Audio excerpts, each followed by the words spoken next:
Okay. Where are we gonna transition to? That's fucking crazy. She's got a first edition Lugia. I'm beyond jelly. Oh wait, hang on. We'll stop this music. We're already past the music section. Is it like going? Yeah, here, hang on. Yeah, we're going. We're live. Are we live? I think we're live. Okay, we're live, folks. Here we are. Alright. Okay. I think I'm audible. We're audible. Alright, this is fucking... Okay. I'm hearing myself echo. Just had to have that in while I was testing the audio. Gotcha. Oh god, thank you, babes. Alright, well... I hope this... Okay, yeah, no, we're good. I'm still ironing out the kinks. Okay. All good. Hello, everyone, or lack of everyone, and future everyone. We're joined here today with the one and only Cole. He's been a good friend of mine for a long time, and the ever reliable Beebs. And we're just here hanging out and appraising Pokemon memorabilia. And talking about how insane it is that things like that gain value and retain value. Oh wow. Hearing an echo. Okay. Yeah. How they retain value and not even retain value, but gain value over time. Over time. It's incredible, honestly. Just with scarcity. The value appreciates. Yeah. There's no depreciation as long as you actually like take care of the physical quality of the cards. It's fucking insane. So clean out your closets. You might find $1,000 worth of cards. Or yeah. More. Be nice to all your pharmacy tech friends. So you were saying those top cards are worth huge amounts of money now? Are they worth more than regular Pokemon cards? So the tops, there's a few different segments. There's the Topps Chrome and the Topps Technic, which are like a portion of the Topps Pokemon series. So like there's like subsections. There's like the movie ones, then there's the regular Topps Pokemon. There's like series 1, 2, and 3, I think. But yeah, they're some of those like the Technic and the Chromes. Are they like is it sort of like first edition, second edition kind of things, or is it just like the series? Well, it's the series. So like the first set was like all the base set Pokemon, and then 2 and 3 they added like the newer series. Like I'll use Umbreon as an example. Like when they added different series in like series as far as like the first series would be like the first 150 with Mewtwo and things like that, right. And then it would be like the generations. Yeah, the generations. Yeah. That's the best way to generations. Okay, yep. That makes sense. Yeah, I remember having tons of those Mewtwo cards. Like a lot of them I lost. They just got destroyed. Like they would sit on windowsills and the window would be open and get rain in or something. They'd just get destroyed. But I had kept a couple of them just because they were really cool, holographic ones. No idea what happened to them. A few moves later and they're long gone. But that's how it goes usually. My dad ended up keeping all of my original cards in a big bin, so I went through it. That's a good dad. Well, I wanted to sell them to the game store in Edinburgh for $1 an each. He didn't let you? No. Oh god. That's good foresight. That's a real good yeah, dad. that's a real good dad. So, yeah. That's hilarious because most dads are like, you need to get outside. I ain't fucking buying that shit, let alone saving it for you. Oh yeah. No, I have thousands of cards at this point, but huge tub for sure. One thing that I remember pretty distinctly that was like super niche. When I was really young, I went to Catholic school, like a parochial school, till I was in 3rd grade, and there was this card game called Redemption, and it was basically just like a biblical themed fucking like Magic the Gathering. This sounds interesting. And it was actually pretty cool. Some of the artwork was actually like wasn't for little kids. That's crazy. It was fucking cool. And I think I still have the decks around somewhere. But that's pretty sweet, actually. Yeah, I'd love to see it. I've never seen any or heard of anybody else like playing the cards. Yeah. Like I saw it until like 3rd grade and then completely gone. But still got the cards around here. I'm curious if they're worth anything. Another thing that I found in my, and I completely forgot about these. Did you know that they made Harry Potter themed trading cards? It Yes. doesn't surprise me, but I did not know I found that. a stack of like 100 Harry Potter themed cards, and I looked them all up. They're worth like $20 probably for everything, but like Right. they were super cool though. Like it's very like similar to the artwork in the actual like the cover of the book and the stuff. original covers and stuff, Yeah. like Philosopher's Stone and stuff. Yeah. That's sweet, because I definitely I remember as a little kid just like staring at those covers. Man, Yeah. What about Pogs? I had a sad childhood. No, I'm kidding. Do you remember Pogs? They were before my generation, and I was the same generation as you. I'm surprised They you remember. actually weren't. I had Pogs apparently, but I don't remember them. But apparently, I saw the commercials for them all the time when I was little, and I really wanted them. I was like, Pogs, Pogs, I want Yeah. Pogs, dogs, and money. I heard And about. I'm like, them I all don't the know what that time. is. Cool. Wait, what? Pogs, dogs, and money? Yeah. What? That was what little 3-year-old Abby wanted for Christmas. The progenitors to Fortnite skins, things like that. They were wild. I mean, honestly, they had the heavy metal coin that you had to like Yeah, throw the down. slammers or whatever they call them. Yeah, and Poppers maybe it was slammer. I can't remember. I just remember losing like 90% of the cardboard coins down the heater vents at my. Oh my god.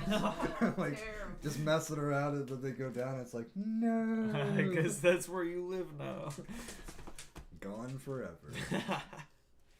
Little do you know, there's like $120,000 worth of Pogs sitting in that heater vent somewhere.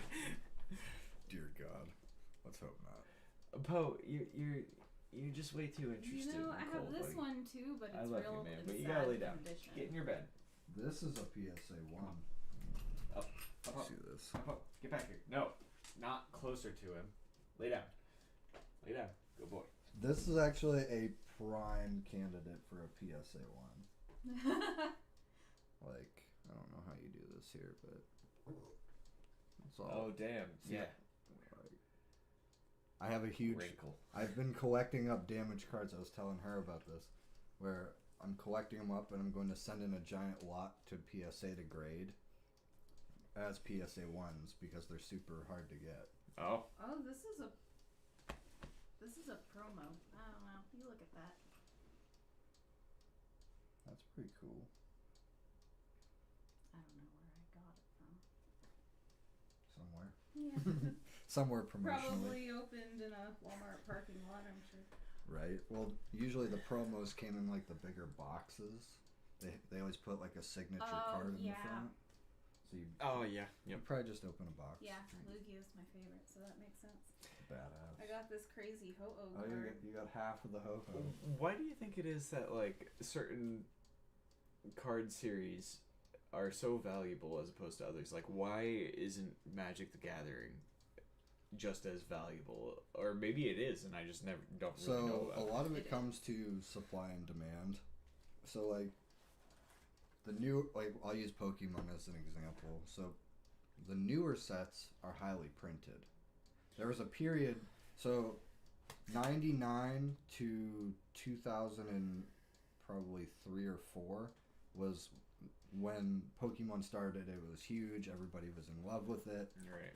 And then 2004 to about 2020, nobody really was buying it to the same level that they had been when it first came out. Right. And then the whole Jake Paul and Logan Paul hunting for Black Label Charizards. Oh my god. I Brought all don't of really this know up. that much about those guys, but I don't hesitate for a second to throw shade at them. Oh, no doubt, they're a bunch of dorks. But like, Fucking losers, dude. Like, yeah, you could probably beat me into the ground with one hand, but like, I don't give a shit. Yeah, but that's the thing. The hype came back because, well, COVID money was one thing. People had a lot more extra money Indiscriminate spending on. They had way more money to spend, and people were hyping it, and it caused this big boom for everything to come back. And now there's more supply than demand, so now all of the new sets aren't worth anything. Oh. Like the most expensive card in the newest set's worth $90. But it's basically like on sale right now till demand goes back up. No, they still sell them for $4 to $5 a pack. I mean, like their value is down. Yeah, if you treat it because like there's a higher supply. Right, so you could treat it like stocks. So, Right, you know, or so- anything, any kind of commodity. Yeah. So I mean, I don't know that I Crypto. I love crypto. Yeah, I do too. But I just don't foresee it coming back to the level that it was from 2020 to 23. Yeah, I don't either. But so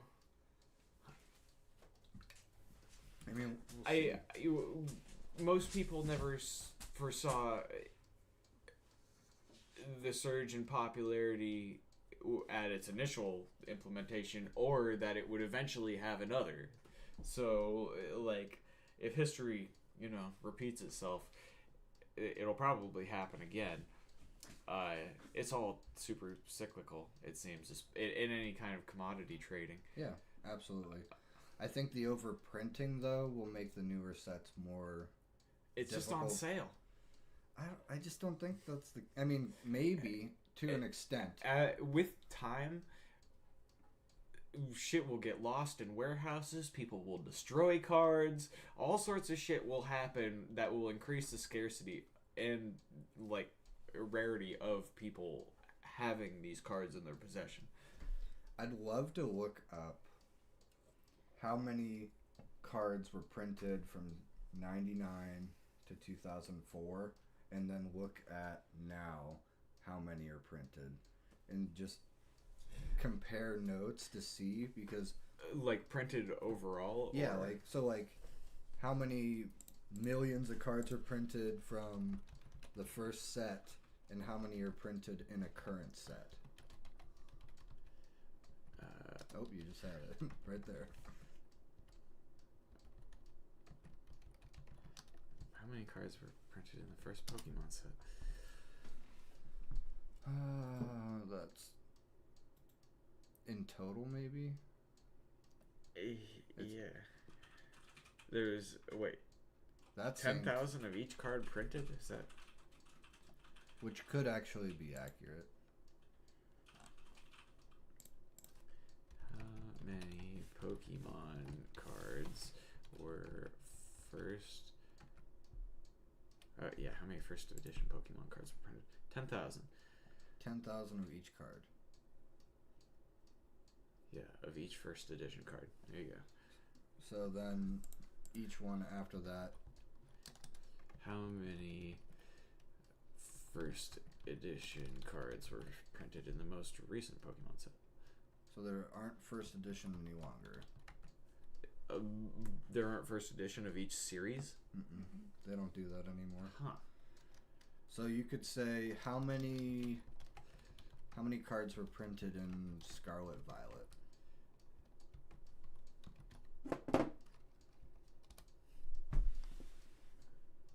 So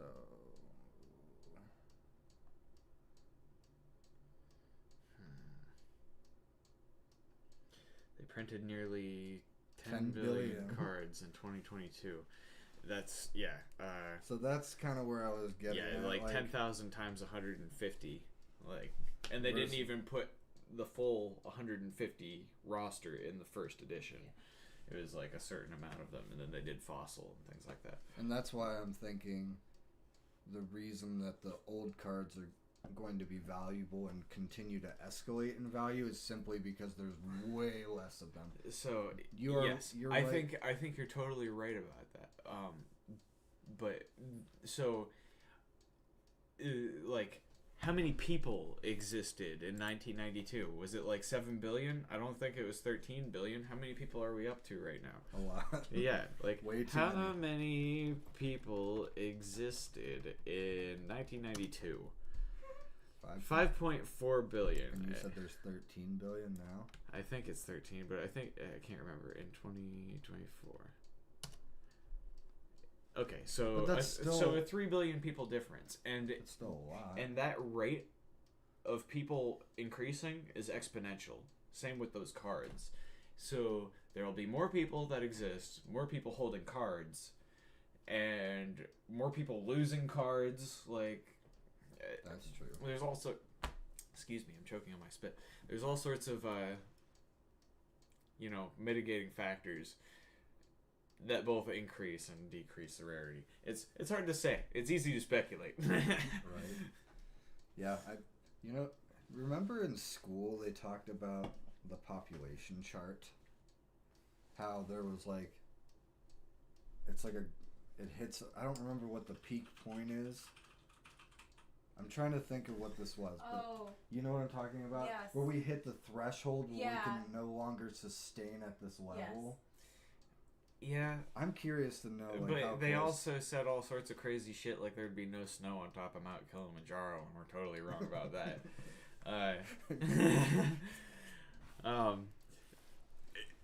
So Do you care if I vape in here? no, not at all. So here's the thing about that. I do. Well, what do you think? Do you think that we're basically the flies caught in a petri dish?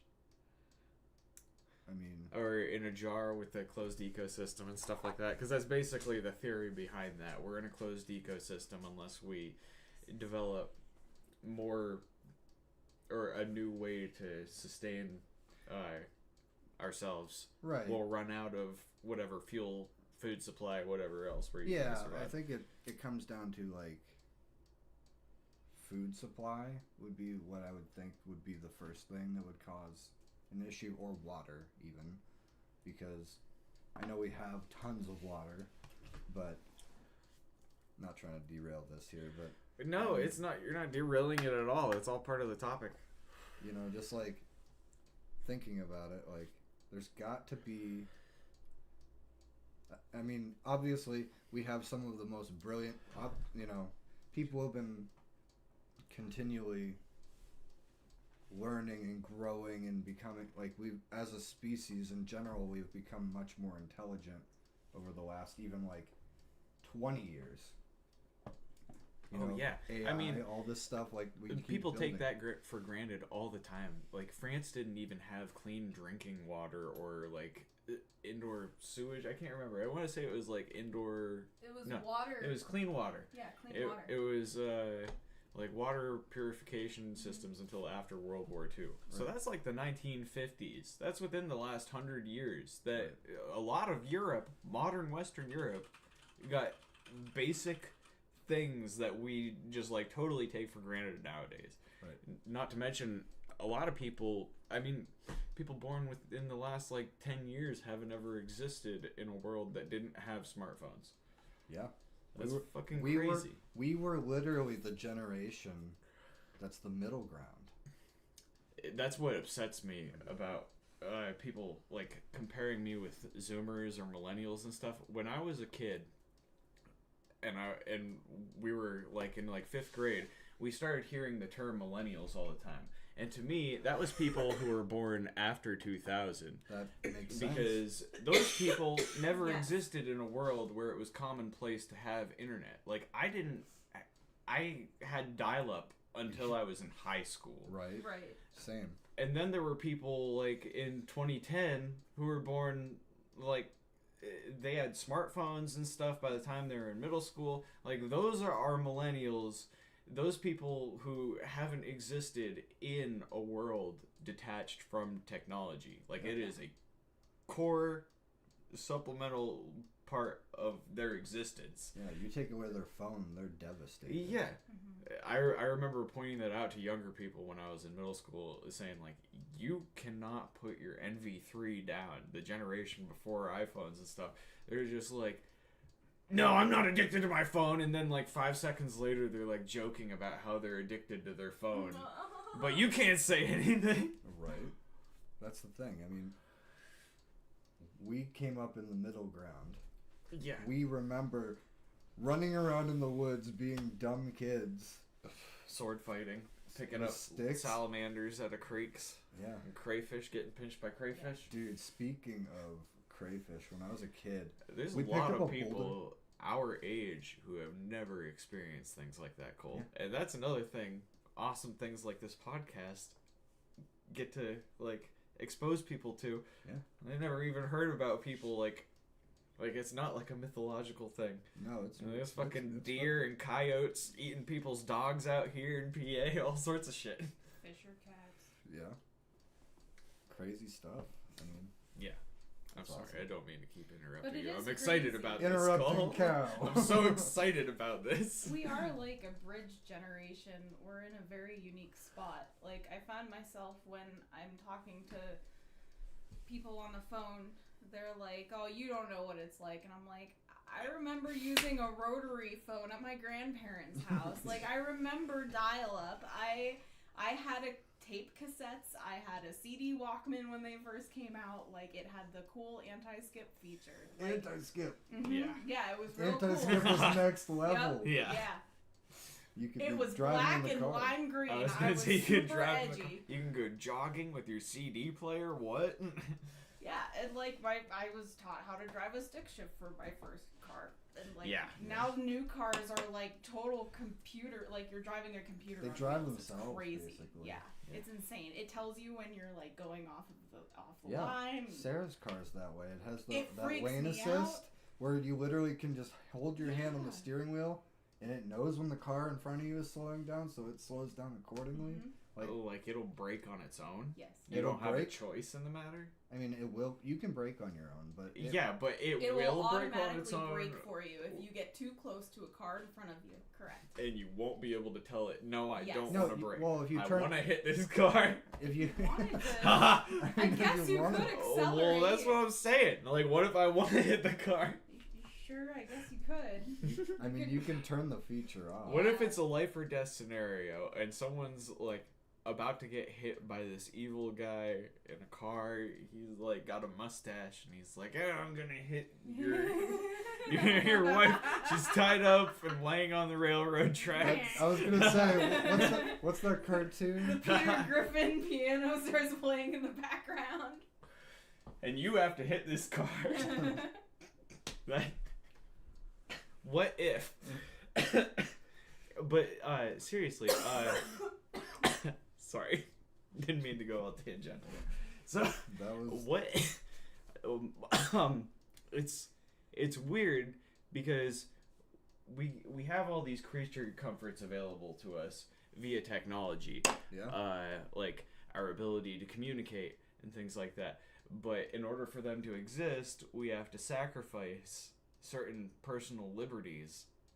Like, you get a fully self-driving car, but the cops are able to tap into your car. So at any point in time, they want you to go to the police station. They're like, guess where you're going now? Your doors are all locked. Can they really do that? So I don't think Oh, that you're they... just- Yeah, just You're on- hypothesizing. you're on the right track though, because California was trying to pass a bill where every vehicle sold will have internal cameras, and it will be able to tell. Leave it to fucking Gavin Newsom. It will be able to tell when you are either A, too tired, or intoxicated, and it will pull over and notify Well, the police. the cars already do that. They'll like watch your eyes. Like the cameras have Yeah, Teslas sensors. do It's that. like Well, that sounds pretty fucking retarded because it sounds like you're well on your way to a fully autonomous vehicle anyways, and you won't need to worry about being inebriated in a vehicle that drives itself. That makes perfect sense. But I that mean, one guy we watched on Cops, he got sent to jail because remember he was super drunk and he was driving a Tesla. Yeah, right. Well, in a vehicle that actually so Teslas are not fully autonomous. Right. They say you're supposed to keep your hand on the wheel, but even still, it's not fully autonomous. Right. Like, they're still developing the software and improving it. They fully disclaim that all the time. Did you see, I can't remember what car company came up with this, but they have a taxi service that literally will come pick you up and it does not have a driver. Yeah, Uber I think has. Is it Uber? I would think Uber has fully you click come get me and it pulls up and it unlocks the door and then you get in the back seat and it will drive you. That's whack. Is that the F-Pace? Yeah, that's it. That's the car. Yeah, so I think they're only testing it in certain areas and there have been crashes. Oh, or was it Here, we can watch this. It was Waymo, I think. Is Uber using our partnership with Uber allows us to expand the benefits of safe, reliable, autonomous driving technology. Yeah, it's Waymo. And lets more people experience the excitement of driving with Waymo. Let's check this out. We can show some people. We got this technology. Waymo fully autonomous.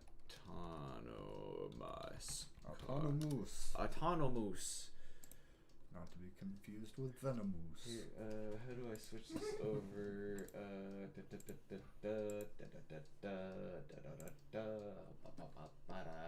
Okay, here we go. Riding in a Waymo fully autonomous car. Look at this. Look, come with me. There's no driver.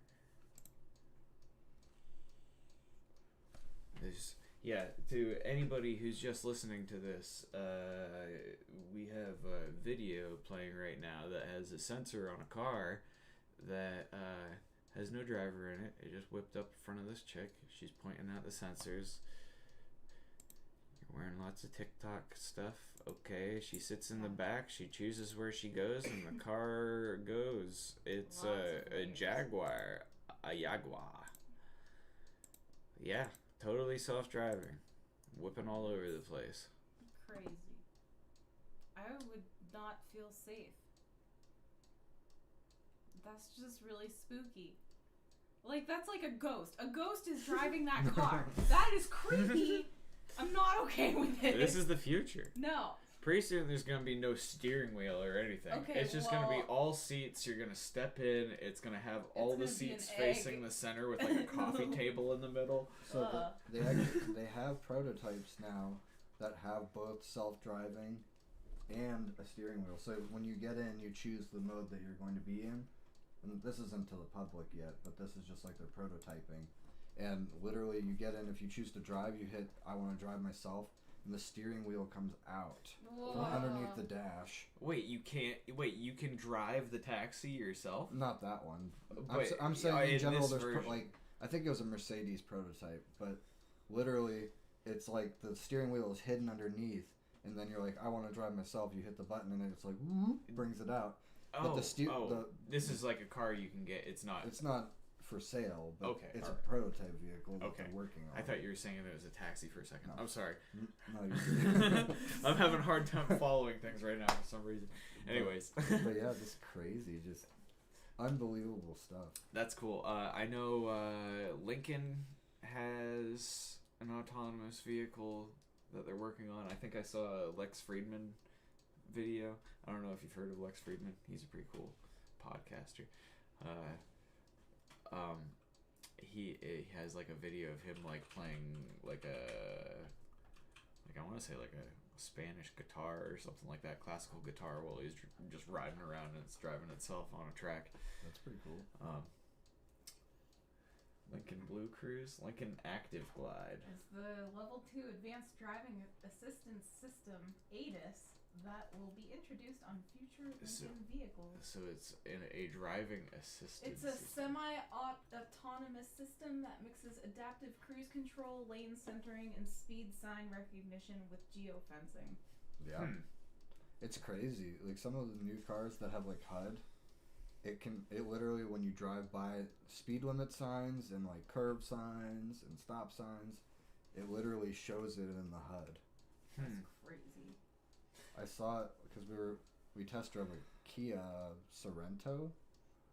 Yeah, that's the car my friend has one of those, and I went with her to a thing, and I was like, this thing's fucking crazy. Like, I don't even know. She was driving like, a spaceship. She was like, I don't even know what any of this stuff does. And I was like, why did you buy this car then? I mean, it's cool. It smells great like a new car, but like, holy shit, there's so much stuff. Yeah. Like, damn.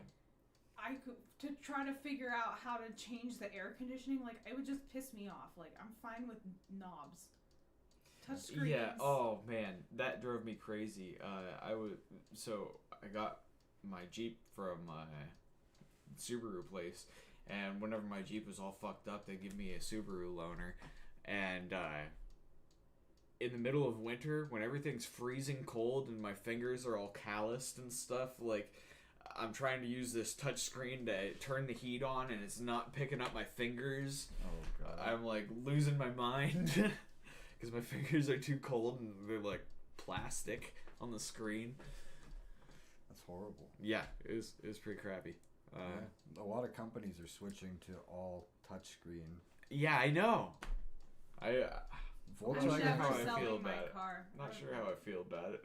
Volkswagen actually just removed some of their capacitive touch buttons out of their cars because too many people were upset about it. Yeah, I love my push buttons on my steering wheel. Why would I ever want to get rid of that? So yeah, also having that function on your steering wheel is really cool. I never thought I'd use it as much as I have, but it's the only thing I use. Yeah, seriously, using the volume control and switching songs and stuff, definitely where it's at. Yeah. Oh, show. Like answering your phone through your steering wheel and stuff. Yeah. My car could do that, but then when I put in my special CD player, it turned that function off. But I still have a mic and everything. I just have to manually answer my phone. My phone in my car sucks. It's terrible. Like, you sound like you're going through a tunnel. yeah, seriously. You're listening to everything through a sock, and the volume's never quiet. It's always loud. Like, as soon as you're able to hear it, it's too loud. Oh, yeah, it's blasting. Yeah. Like, by the time it goes through your car. And anybody who's talking to you is able to hear themselves screaming through the car. So, I can only imagine how that is.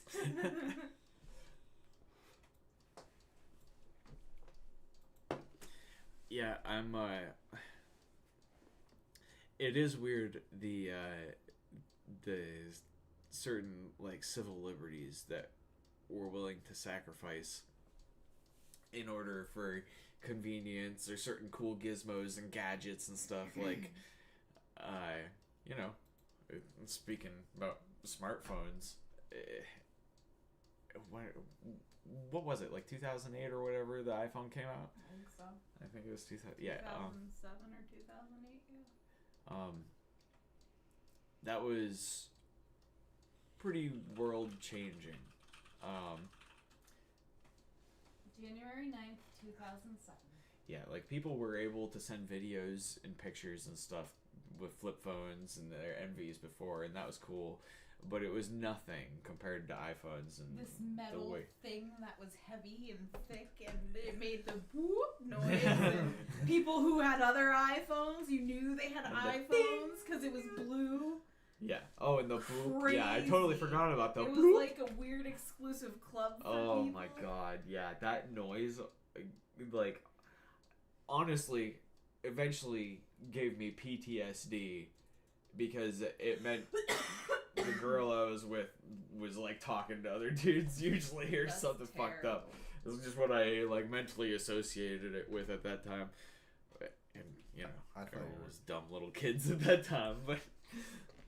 I definitely thought you were going to talk about how the phones hear what we say. Oh, man. Oh That's a my whole other gosh. thing. I mean, like, I was headed that direction. But, I was going to say, like, it gives us total convenience in the way we communicate. We can send videos and emails and songs and ideas, all sorts of stuff like that. to literally the opposite side of the world faster than ever. But wait for it. But big hairy butt around that corner. Yeah, the phones, they're listening to you all the fucking time. Yeah. And like text messages arguably encrypted, a little bit more secure than social media and stuff, but there are so many people that communicate via social media, and that is like the FBI is subject all sorts of social media platforms like Facebook and Twitter and stuff, like the Twitter files that were released where they were basically like targeting people based on certain criteria, basically anyone that was labeled right wing, which is anyone who's not left wing. And I'm about to get us canceled here. Are you ready, Cole? You're about to get canceled. Oh, but but yeah, anyways, basically anyone who doesn't follow like the dominant left-leaning ideology or narrative or whatever, and questions things, not even necessarily in support of anything, just questioning things, and the like the status quo of like the DNC, those people would get like shadow banned and shut down all the time just for like speaking their mind. And you know, it was convenient to be able to communicate, but you're like getting silenced at the same time. And Yeah. people will like press punitive action, ostracize you socially, will become a total social pariah just for questioning things. Yeah. Even in closed circles. It's crazy. It's definitely wild. Total social piranhas. Total social piranhas. No, but like think about how we're talking about something. It could be anything, right? You could be talking about the newest Truly that comes out. And literally, you get on Facebook and an ad for the newest Truly comes on. That's creepy. Listen. It's creepy. They're always listening to what we have to say. And it's absolutely insane. It weirds me out that it happens, but it's now the norm. It's like you see it, you're like, oh, that's weird, but you already know your phone's listening. Yeah, everybody knows it's happening. It's like conventionally agreed upon that these devices are listening to us all the time. Yeah, I mean, if you have Google Homes in your house, Oh, Alexas, no. Oh, any I of fucking those. hate Alexas. Why aren't more people saying anything about this, do you think?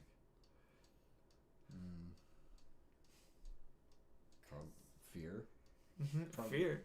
They just Fear of don't what? care. Fear of these businesses coming and breaking their knees, silencing them in the dark.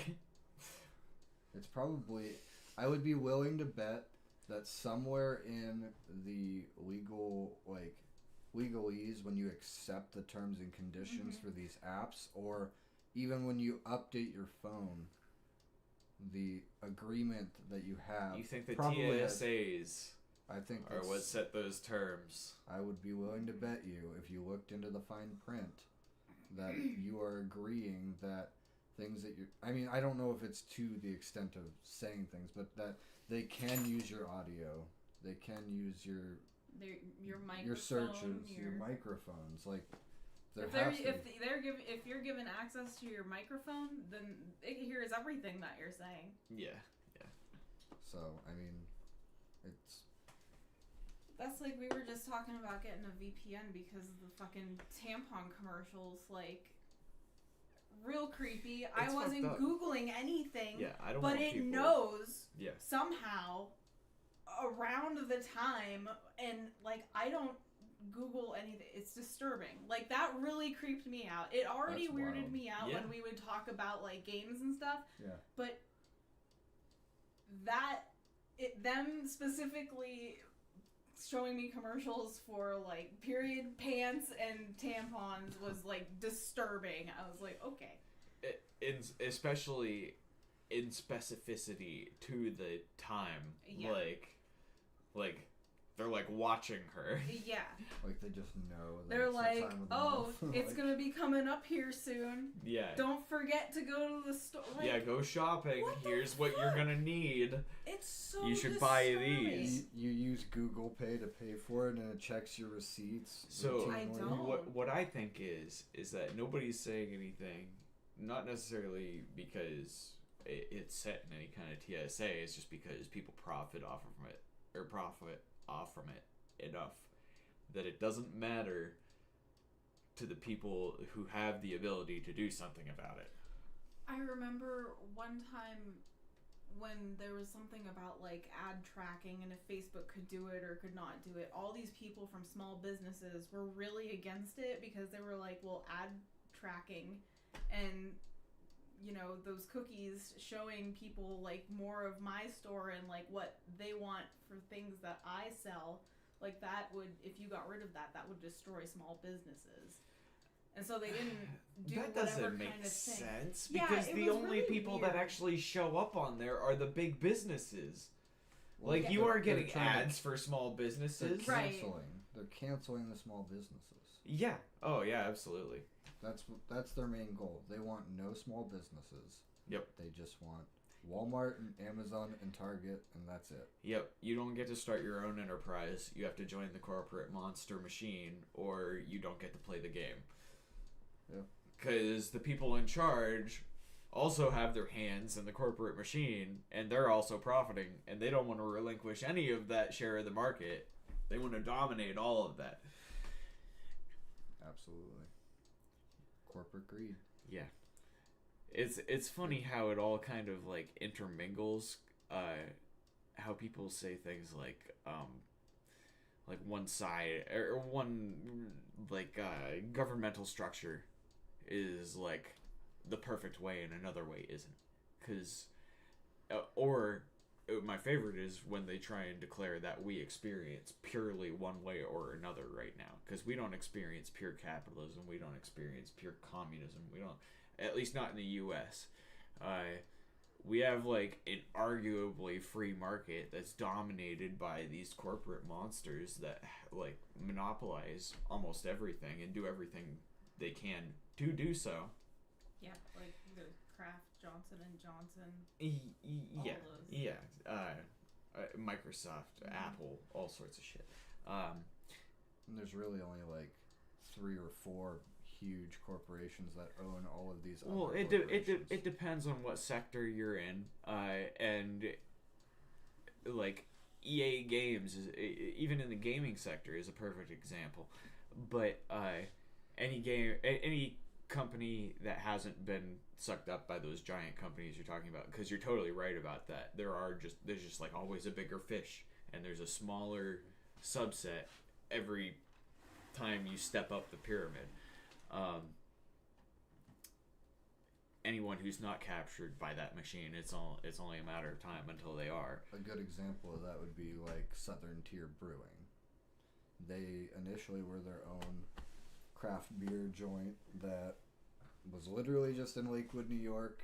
They became very popular, and then Anheuser-Busch bought them out. No way. And that's Oh, why wow. now you see it in Pittsburgh, Buffalo, Cleveland, Lakewood, and they're expanding because they now are not even owned by their original makers.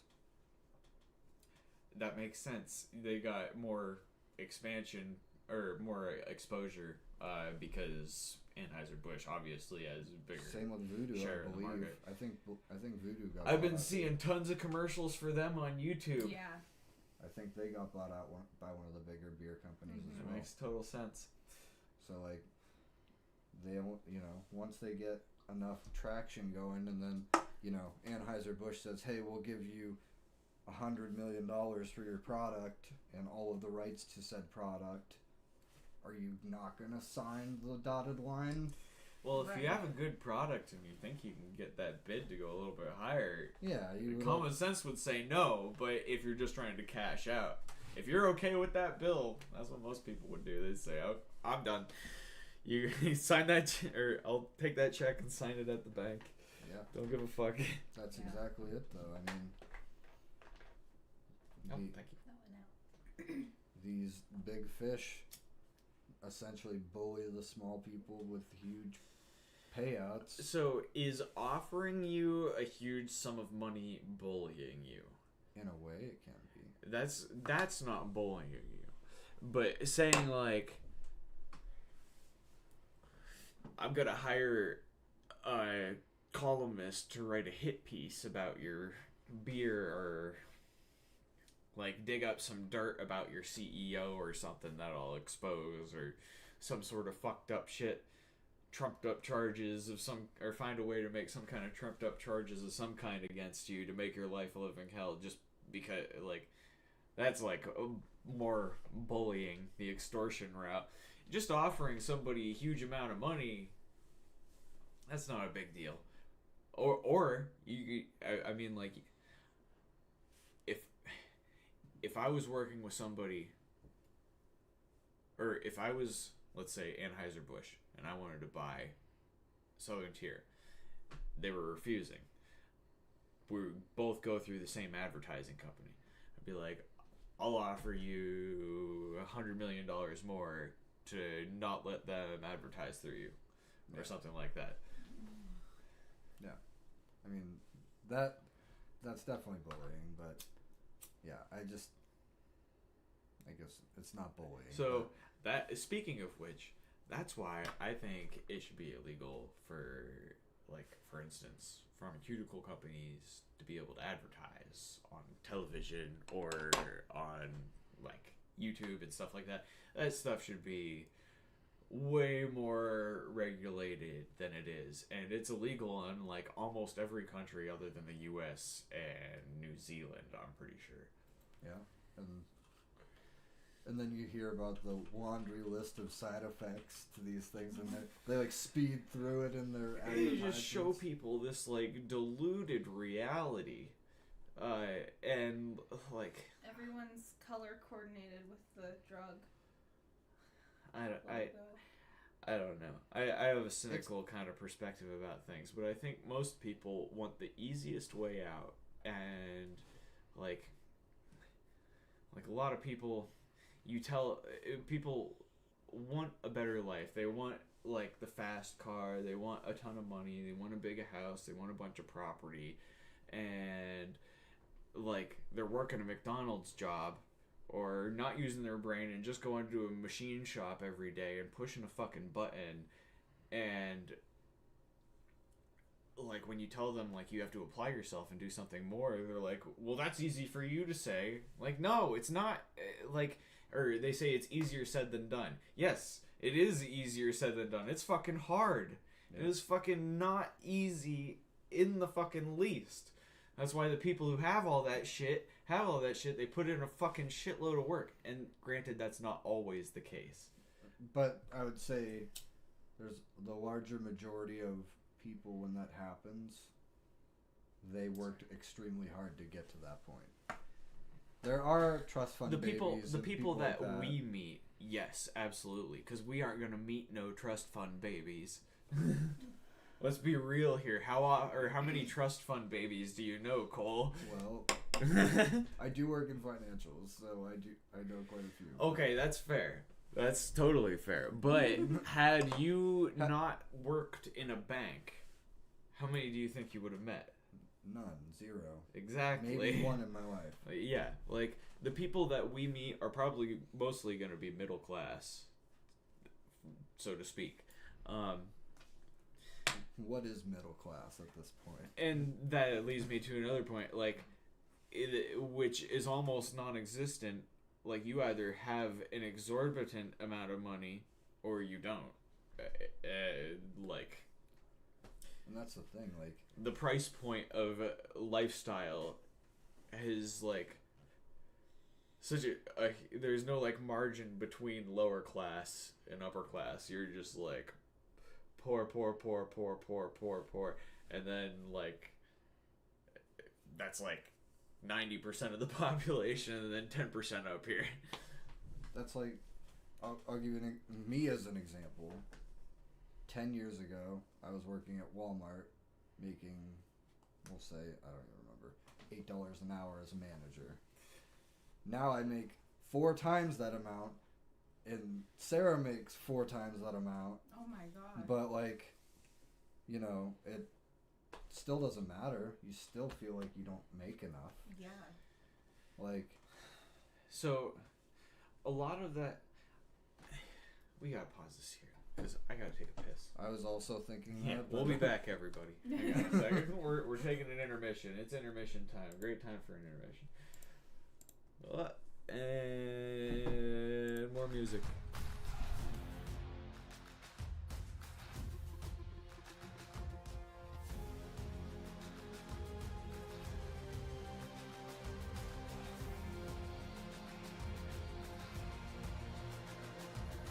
Find me in the corner of the room, not ready to resume, 'cause like I'm taking,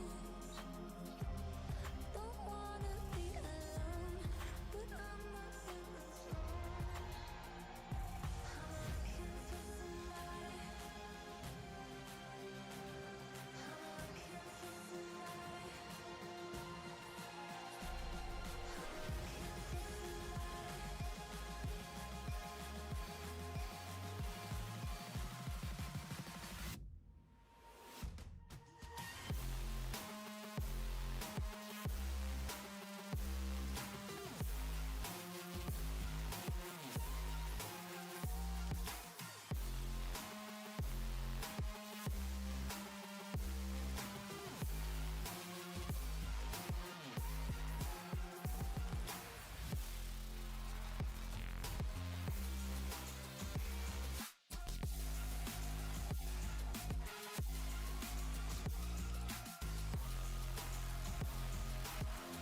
Okay.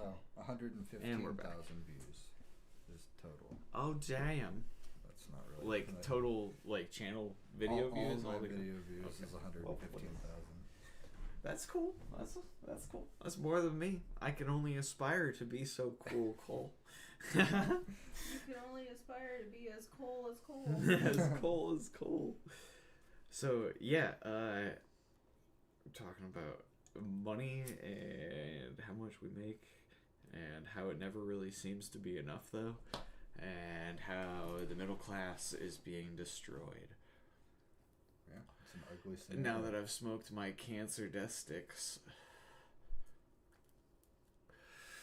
But you want to speaking of giant corporations that run monopolies with total impunity, how about how it's illegal to grow tobacco, but giant corporations are able to sell you all sorts of frickin' crazy poison like alcohol and tobacco.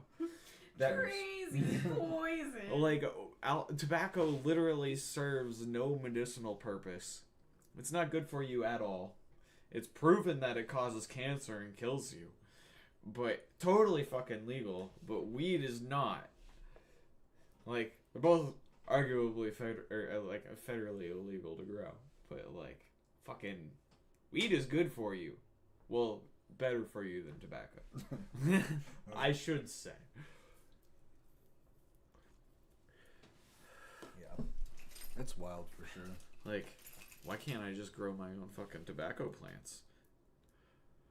Fucking Native Americans can. They do it at the Indian reservations all the time. You can go up to Seneca and buy a bunch of fucking tobacco, no problem. Well, they're Super cheap. they're Exempt? yeah. That's absurd. Did you see that the Native Americans want the Washington Commanders to go back to the Washington Redskins? Yeah, no, that totally makes sense, because it's not a disparaging thing. Like, they had it as their name because they're proud of having it as their name. Yeah. Like, they're proud of these people and this heritage, and this is, it's not even like proclaiming the ethnicity. Like this is a title. It's like the Braves and the Chiefs. Like, it has nothing to do with the Native American aspect of it. It has to do with, it's like the generals. Like, if you named them the generals, or the captains, or the presidents. Yeah. No, and to me, that's just, at this point, it's silly. There's so much cancel culture out there that they're stepping on the wrong people's toes. It's a disservice to the people who actually do have discriminatory actions made against them, that these people who aren't doing that are the focus. Yeah. Like, there's tons of people who could be scrutinized way more heavily. Yeah. It's crazy stuff. Hey. Oh.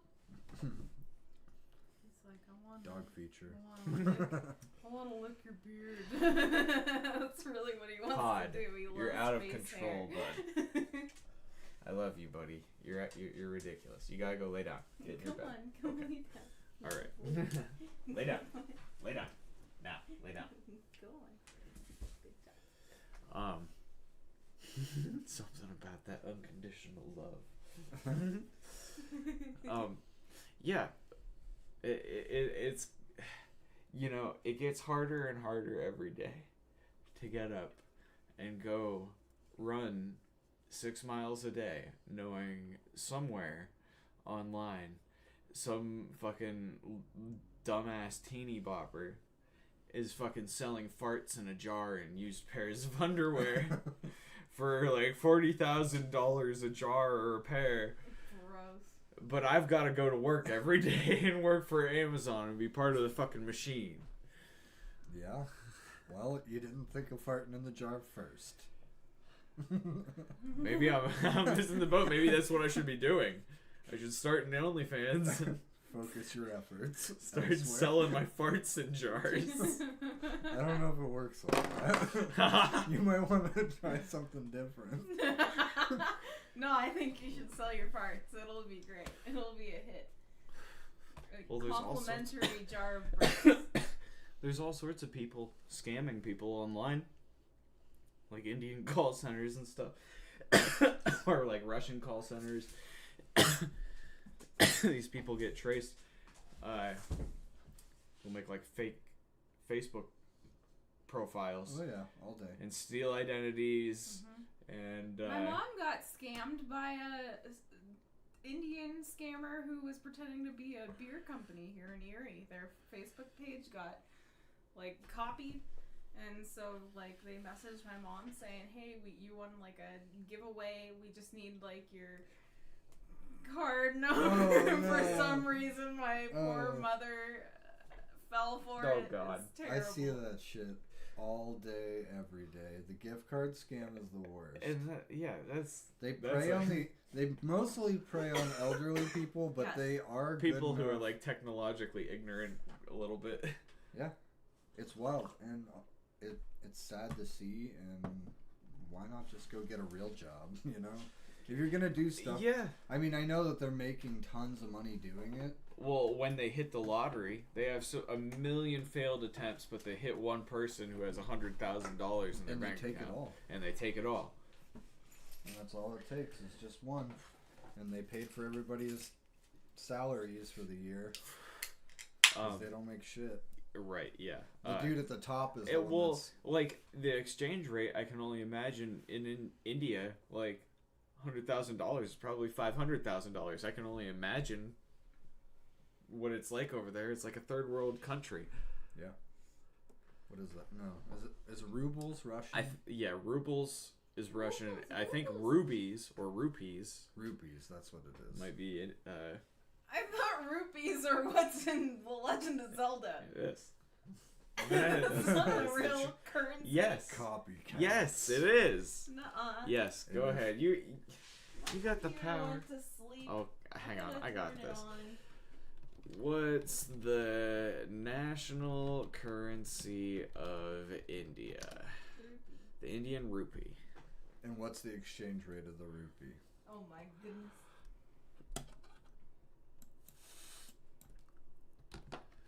So it's probably ridiculous. Like it might. 0.012 United States dollars. So here's the thing, though. Like, you might get 1 million rupees, but like, Empty can. how do I verbalize this? Like, Thank you. like, you might get like a typical rate where it might be like 1 million rupees, but you might still get like $20. Like, let's say at Burger King, you get the same job in India, you still get $20 worth of rupees. So that's very. But similar. it's like 1 million rupees. I can give you a good example of that. So like, the Japanese yen, for every 100, it's 100 yen to $1 US. But when you go to the store and buy a loaf of bread, it costs you 400 yen, so it's like $4. So it's very close to the same monetarily as what we have here.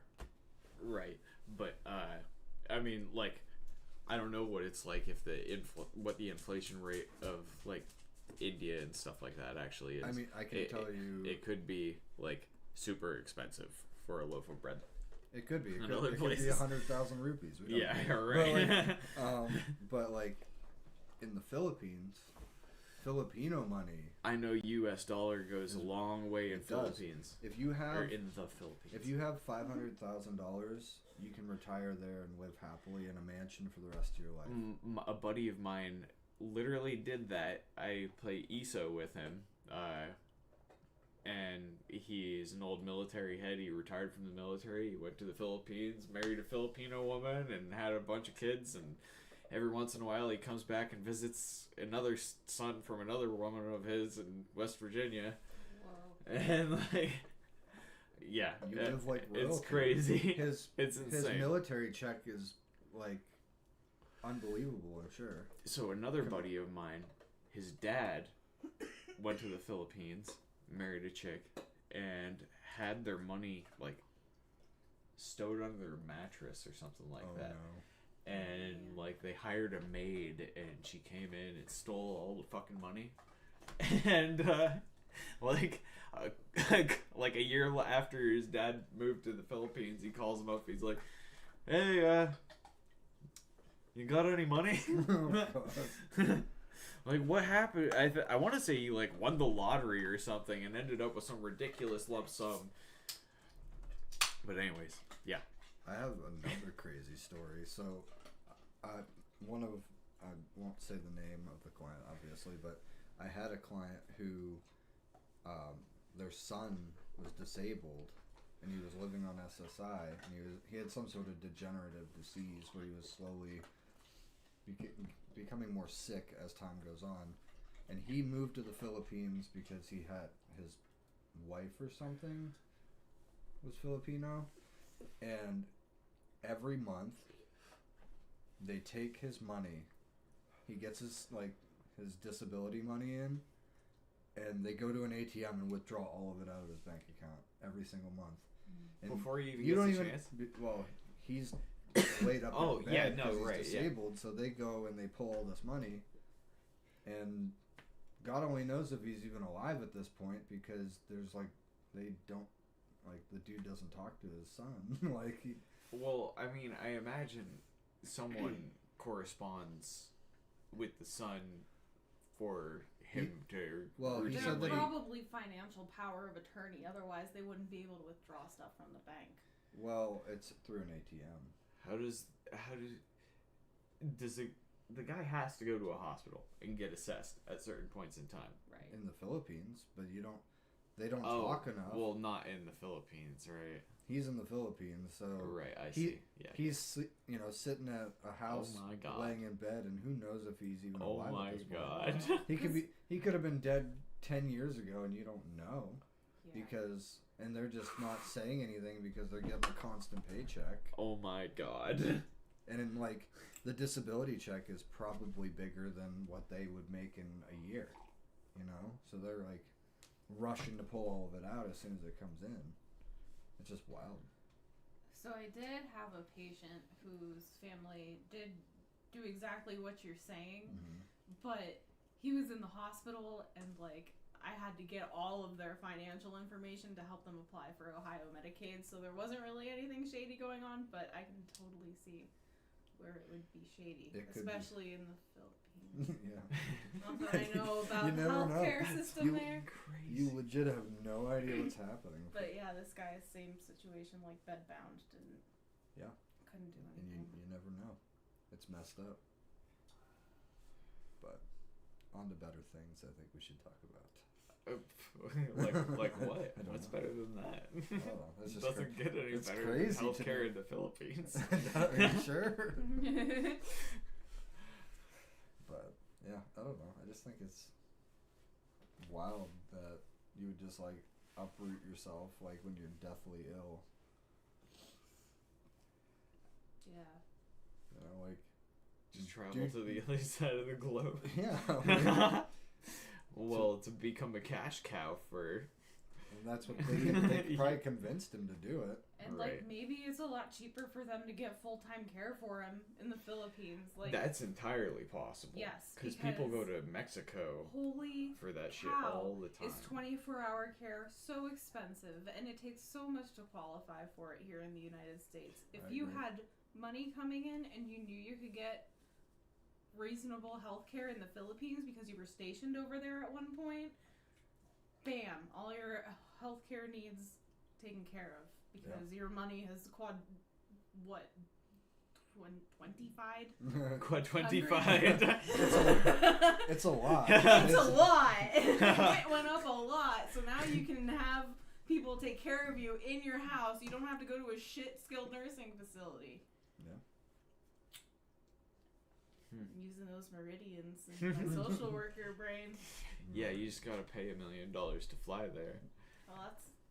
Or, I mean, you could take, the cheap route and go United Air. Yeah, Or, well, so, depending Fly on what Spirit. medical conditions you have, You might not make it, but you could... What?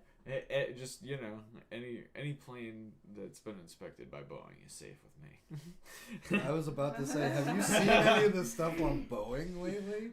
Doors falling off, like huge panels, like while they're in air. Wheels falling off. So like, how about the inspector who was assassinated? I saw that. That was crazy. That shit's incredible. Incredible. He was the whistleblower happens to, you know. And I don't even think he's the first guy who's been killed for that. There was two of them though, wasn't there? Who's the guy who was like driving down the highway and his brakes went out and he couldn't shut them off? Anyways, regardless of that, the Boeing inspector. So, like, whenever I first heard that story, I kind of wanted to discredit it, just like at first glance, because the guy apparently had made like several statements in the past about safety issues and standards not being met and stuff like that.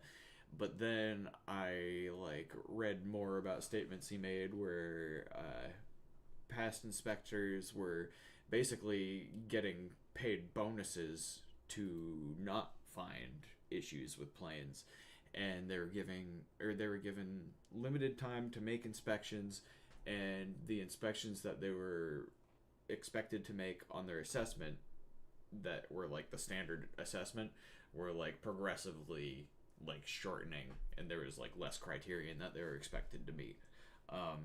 So the bonuses were actually just hush money. Basically, there was all sorts of fucked up shady shit going on.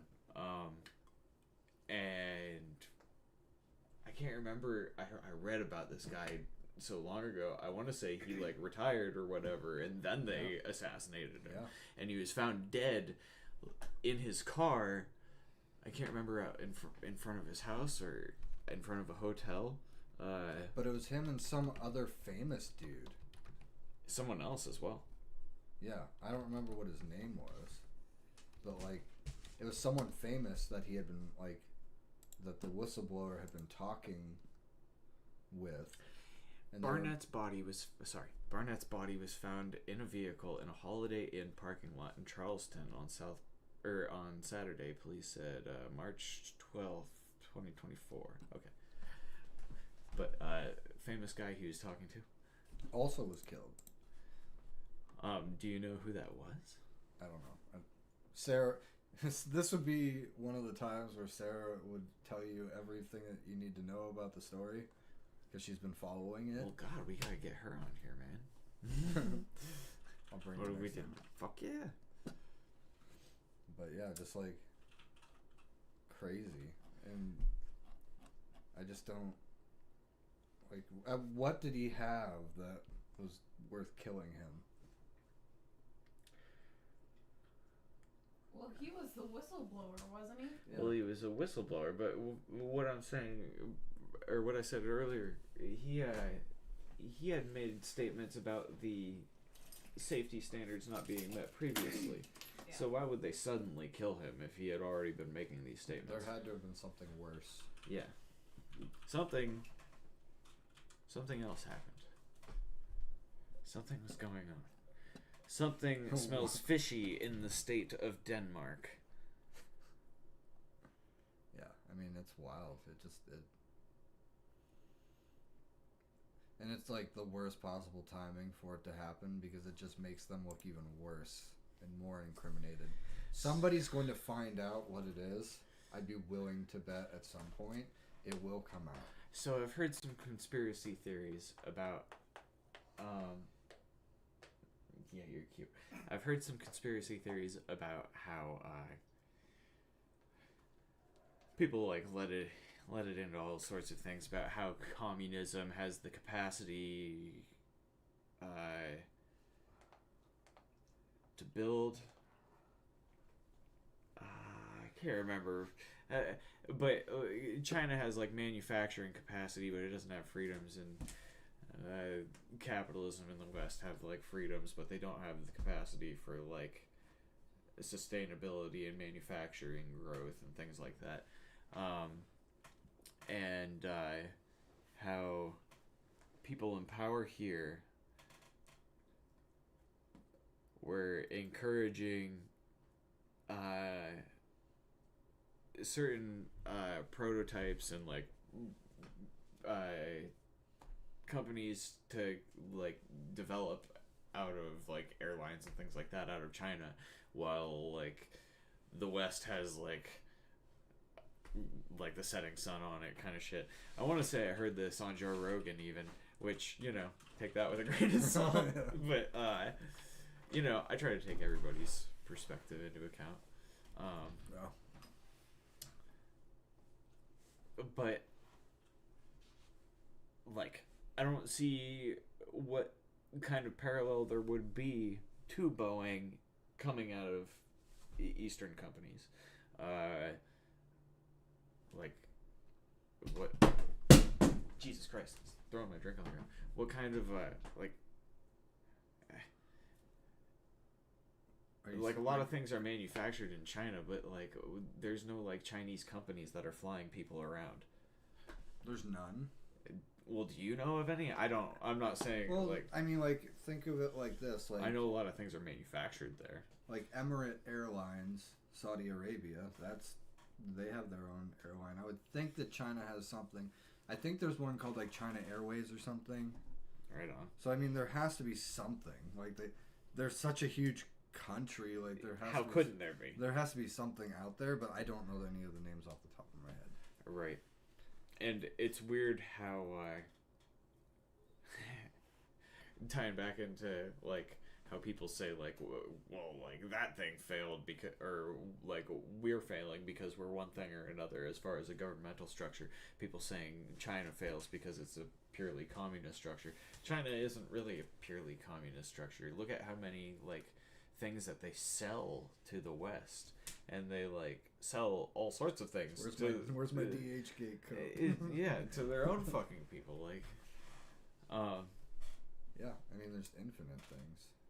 I literally ordered 2 pairs of shoes and a jacket, and it cost me like $80. Like, that's like, they're infinitely manufacturing things, and they make it less than we make it here, and that's how they get away with it.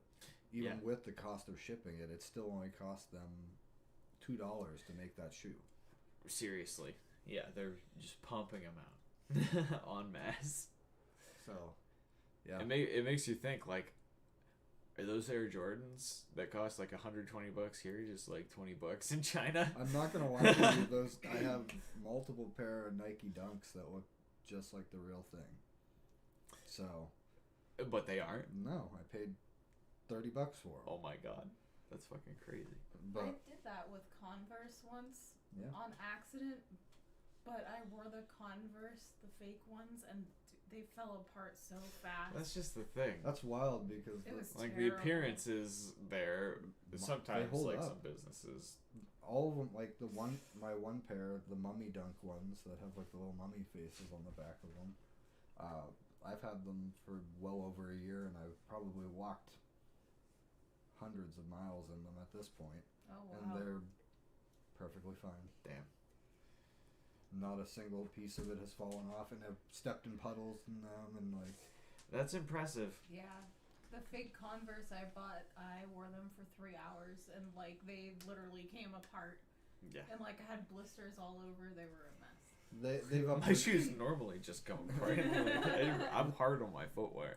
They definitely upped their game though. Like they're not. They're trying to compete with. Well, right. Yeah. You know, so. And who knows? Maybe that pair of shoes was actually made in the Nike factory, and you don't even know it. And they're just like defective, so they like there's like a stitch missing or whatever. And like it didn't pass quality. So they got thrown in a bin and they got sold to me for $30 instead of $400. Mm-hmm. So who knows? That's insane. Yeah, cool it's stuff. It's insane that there's such a fucking market for vanity items, like Rolex watches that are fucking $150,000. Yeah, it's tourbillon or whatever they're called, where it's like literally just like I don't know what it has in it, but there's like a weird like I don't know what they are. There's like a metal piece inside of it that like spins on its own. Oh, like the gear? It's not quite a gear. Where's my phone? There's, Rolex? it's called a tourbillon, I think. Let me look it up. Torb.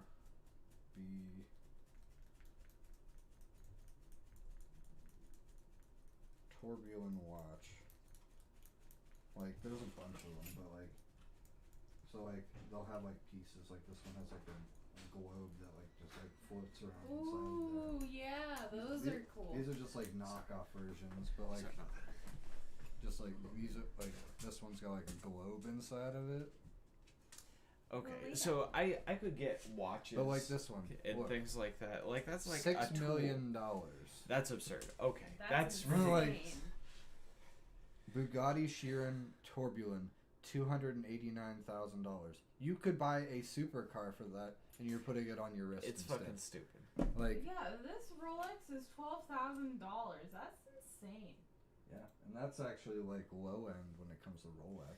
It's fucking stupid. They have literally. It's unimpressive. They have $100,000 What? watches. Like It blows my mind that Oh, look, monthly even if I payments had of the money, I don't think I would. $2,000. that's sickening. Yeah, Yeah. seriously. But yeah, it's just like watches are cool. They have a function. They serve a purpose. They aren't just solely vanity items.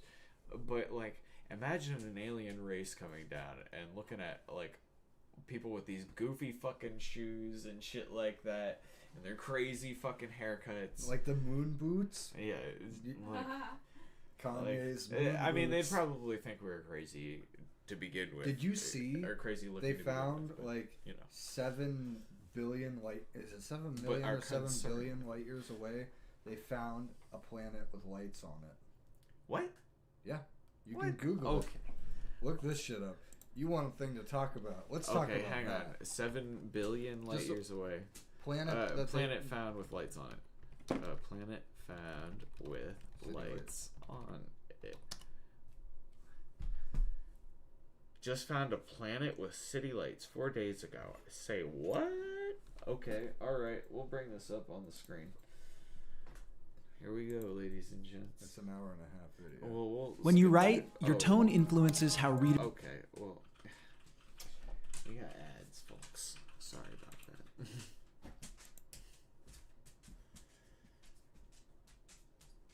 Oh. This might extend its So what lifespan. it is NASA's James Webb Space Telescope has found a brown dwarf, an object more massive than Jupiter but smaller than a star that may display possible aurora like the familiar northern lights on our world. Okay. Alright. Okay. So it's a magnetosphere that's shimmering with ionized radiation. Sure, Mr. Scientist. Well, that's what the Aurora Borealis is. I don't know what that means. You know what the Northern Lights are? I know what the They're Northern Aurora Lights are, but Borealis. I didn't know the fancy pants term that you So used. there's radiation that I'm pretty sure hits our atmosphere and ionizes our upper atmosphere. I'm pretty sure, and it just excites the molecules and As makes this them. says, don't bother clickbait. Clickbait. Thank you, You're welcome. good sir. But yeah, I hope that we find something like that. Do you think we are you excited at the prospect of meeting aliens? It would be greedy of us Oh, to get in think. your bed. It would literally be so greedy Yeah. of us to think that we are the only planet with life on it. Arrogant. Yeah. Yeah. Ignorant would be a good way to say it. Ignorant for sure. Like, because there's no way, based on how things are made, that we are the only one. You know? Why do you think that we haven't seen other signs of life? Because they're really fucking far away. Like, super, super far away. I mean, how many millions of light years away was this planet that supposedly had lights on it? Are you familiar with Zechariah Sitchin. He's this like well-reputed historian, and I think he's like a professor or something. He analyzed these ancient Sumerian texts, and they're written in this like only semi-translated language uniform, and like I said, they're only semi-translated, and certain people who have translated them dispute the proper interpretation of them. And Zechariah Sitchin says that they document this planet called Nibiru that has this elliptical orbit and only enters into our inner solar system once every like 100,000 years or something like that. Yeah. And that's where, I don't know if you've heard of the Anunnaki, but that's I've where heard of that comes from. And there's like theories about panspermia from them, and like genetic manipulation of like lesser species, less developed species that like progenited us. Yeah. Like there's all sorts of crazy things about that are like, or like speculative theories about actual like physical evidence that we have. Like, do you think that like any of that actually has anything to do with like any kind of aliens? Could potentially. I mean, it's so hard to say. All that stuff was before like realistic documentation was occurring, so it's so hard to like say for certain whether it's real or it's not, because right. I mean, there's so like there's so many things out there, like I mean, even like you could say like any religion. Like I was gonna ask, like you mean as far as religion or like mythologies? Because like it's weird because one person's mythos is another person's faith, you know? Right. So I mean, you don't know because it was such a long time ago. Do you think that like bits of like ancient religion and things like that are like people's best attempts to characterize something that they were actually observing in the like real world? Some of it, yes.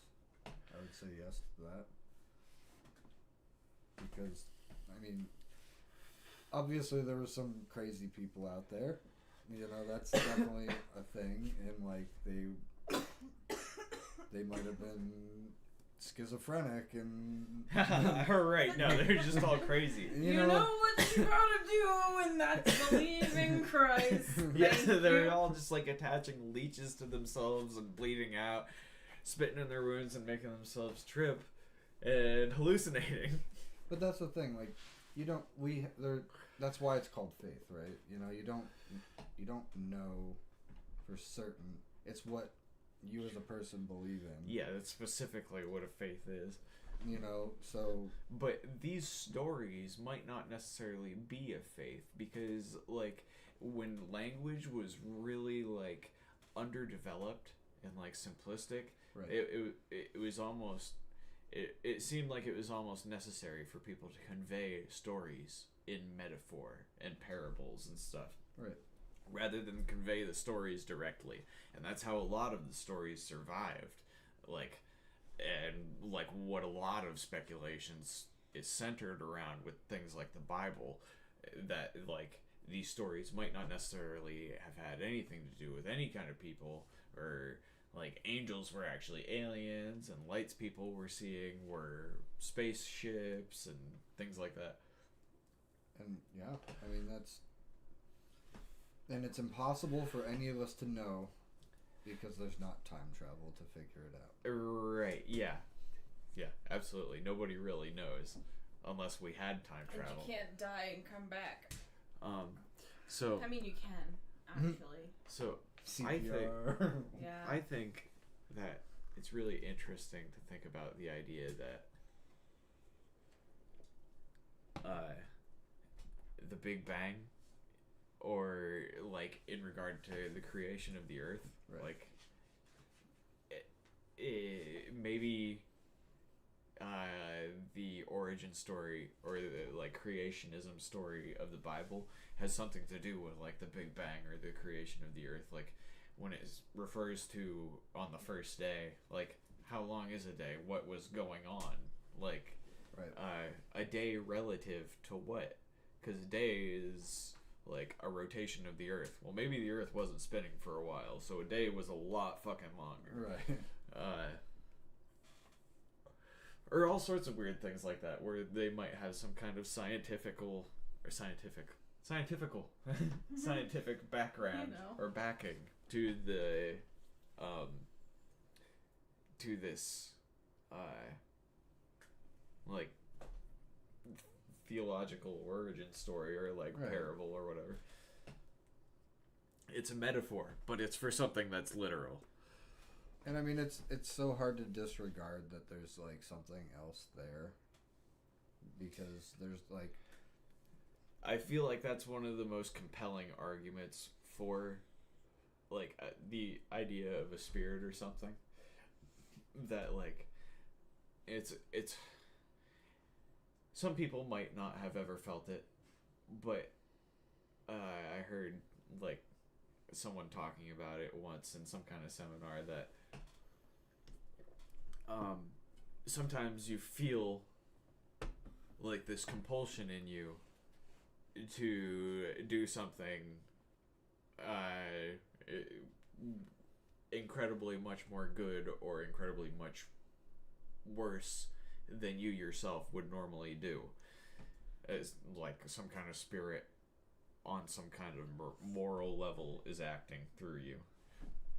Or like the call of the void. If you ever heard of that, where like you'll be fine. Oh jeez. And then like just say you're driving, and you suddenly like have the impulse to just like, what if I were to just turn my car into the semi? That's the call of the void, but you don't act on it. or like when you're like On the edge of a cliff. like on a vacation and you're like 15 stories up in your condo and you look out the balcony and you're like, what would happen if I jumped? So You know, like So that's It's exactly like what I'm talking random impulsive doom thoughts. Your brain's like, hey, what about this? And you're like, I get what What you're about talking that? about, No but thanks. that's not so specifically what I'm talking about. More on like the moral compulsion level. oh, Okay. okay. But yeah, no, I totally know what you're talking about with that. I'm terrified of heights though. Yeah, me too. Yeah, it's I had that driving thing the other day though, because I had road rage, and I was like, what would happen if I could just plow into all these people? Oh, I was mad about the check. That's what it was. And I was driving back from the place, Oh god. and I was like, I need to get home now. but like I don't know. It's hard to not like think that there's something there. Like, what about ghosts? I don't know. What about them? You like, tell me. Like, What about what are your thoughts What on about what are ghosts? what are your thoughts? What are your thoughts about ghosts? Have you ever experienced? So I've never had a supernatural experience. I feel like I don't know. I feel like I'm aware of things, but I'm definitely superstitious. And every time I've ever decided to just overcome my superstitious feelings, I am like, oh, that wasn't so bad. There definitely was not a ghost there. But holy shit, was I terrified. And so, but like to my understanding of all of these like myths and like to me hokum that I've heard, if you like refuse to give any kind of power to like those spirits, then they won't bother you. They like don't manifest in certain ways or whatever. But to me, if a ghost would like did exist, I feel like, well, I don't feel like, I think that there would probably be some kind of like Like they're more of like an echo in time than a spirit, sort of thing. Almost like a energy that's caught. Well, not even an energy. Like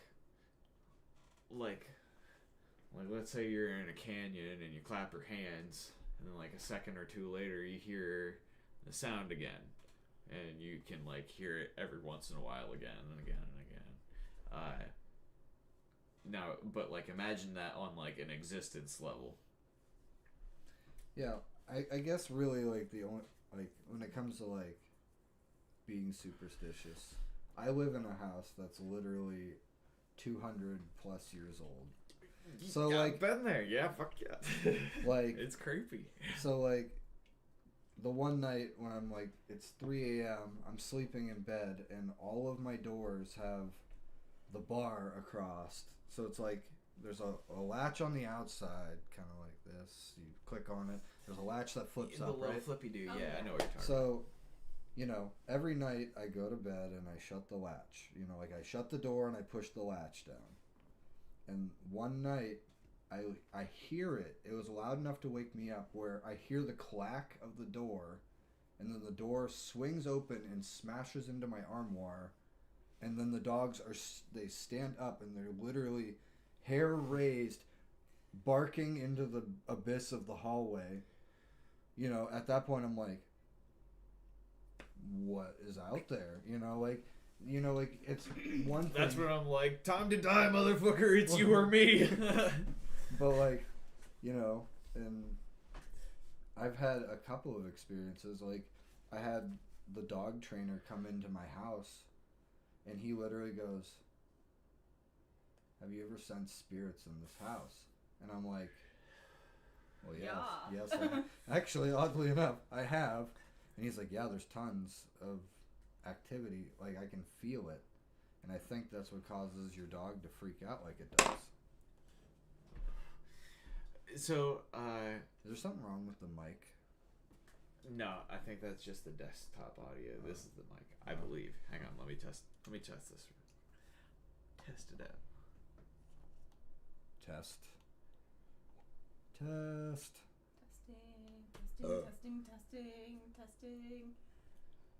No, it's good. Okay. I saw that there was like nothing happening. Right. It's a little And it's been terrifying. happening for 2 hours now. So, Nothing the whole time. that would have been awkward. Start over. Right. Here we go again.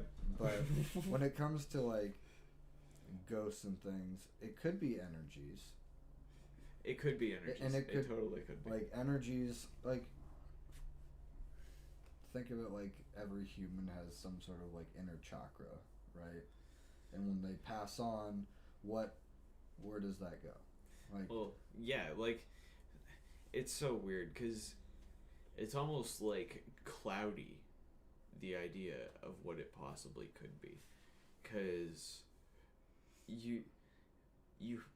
it's almost like we're naturally compelled to believe that we have some kind of energy in us, right. but no one's necessarily 100% sure what it is, Right. And there's a million faiths all guessing, but no one's entirely sure. So, like, what do you call it? Do you call it a spirit, a chakra, a soul, right. a life force? Right. But yeah. And where does it go when you die? And does it have to go anywhere? Like, you don't know. You literally don't. And I mean, you could be skeptic about my situation and be like, oh, the door was just like loose and it just swung open. But like, I've opened that door 1,000 times and it's never opened like that before, you know? So it's like, And your dogs were reacting. my dogs were like freaking out like there was something there. So like, what is it? I don't know. I have a well that's in my basement, so like, who knows? You know, someone could have died down there. they're just drowning people in your basement. It could be. It's bolted down now. There's literally a wood lid that's bolted to the well, so it cannot be opened. So someday I'll open it, But I'm more afraid that I'll open it and there's like some sort of seal on the bottom of There's it. like a Oh, skeleton. well, I just let Samara out of the well. Here we go. You know, like. I will Yeah, say I've right. seen ghosts before. I was just gonna ask, have you ever had a ghost experience? Yeah. When I was in high school, I was at a boyfriend's house, and we were like, the house was like, it had a covered sunroom, and that was like where he stayed, because whatever. And then the kitchen was there. And so, like, if you sat on the futon, there was like the glass sliding door, and then like the kitchen, and you could see through the living room, and there was like a kitchen table there. And for some reason, I was sitting there, and I just got this weird feeling, and like I got a chill, and I looked up, and I saw at the kitchen table, on the left side, closest to the wall, an old man, like a white, translucent old man. And I looked up at him, and he looked at me, and I just like got so cold, and he just fucking floated up through the ceiling, and he was gone. And I was like, what the fuck? I was like, holy shit. And he looked at me, he was like, what? And I was like, fuck off, eh? I'm a like- ghost, so what? I was like, I just saw a ghost. Like, I just saw an old man ghost, like, at the kitchen table, and he was like, and my boyfriend at the time was like, was it in, like, the chair closest to the wall? And I was like, yes. Like, I hadn't even told him that yet. And he was like, oh, that's my grandpa. Like, he died in this house. And I'm like, I have to leave. I gotta leave. I gotta go. Nope. I'm out. I gotta go. Oh, man. That's insane. You remember It that? was real spooky. You remember that one time when we went to the cemetery after dark, and the I went there tombstone all the fell on time. your That was foot? great. Oh my god, I forgot about that. What? though. Yeah, Yeah, we it were was playing great. tag in the cemetery, and we stopped, and we were like all like laughing, and Owens just like sits down. I don't know if it was a fresh grave or not, but like he sits down on it, and we're all like stoned. Thing was giant. And he sits on it, and it starts to tip over, and he's No not way. reactive enough, and it literally goes back right on top of his No toes, way. and he's sitting there. He's like, "Get it off of me!" And he can't get his foot out, and like, The thing was giant. literally it took. No like, wonder you react so fast to things now. Oh my god. Well, I was like, I was Jeez. quick enough to move myself off from it because I was like up off from the ground while I was sitting on it. We have 0 viewers now. Oh, that's fine. That's all right. We It's did. We okay. did have someone for This 2 will hours. This will be retro material someday. Hang on. Well, we'll get one viewer back. Hang on. We'll fix this. Boom. We got one viewer. Just like that. Here you go. We got one back. Anyways, yeah, I was like up off the ground whenever I was sitting on it, and it fell forward, and I managed to kind of get off from it, but my foot was still underneath of it. The That's thing, terrible. it was a giant granite slab. That was an intense night. Those were good times. Yeah, remember I fell down and I lost my wallet, and then we had to go back into the cemetery to get my wallet. Dude, I went there with Ryan all the time smoking weed. That was a good time. Jumping that Speaking fence. of ghost stories, he said that he saw a German person like standing in the middle of a spot like very close to where Sarah's grandfather's buried. Jeez. That's crazy. So we were wondering if it was actually Ryan did. Ryan said he Oh, saw. damn. This was like He seems like he might be somebody who's spiritually attuned. It's weird. People often say that dogs are too, so it makes sense that your dogs would always be up in arms. Yeah. I wonder what would make a dog be more, like supernaturally aware. I guess I don't know. Could you smell a ghost?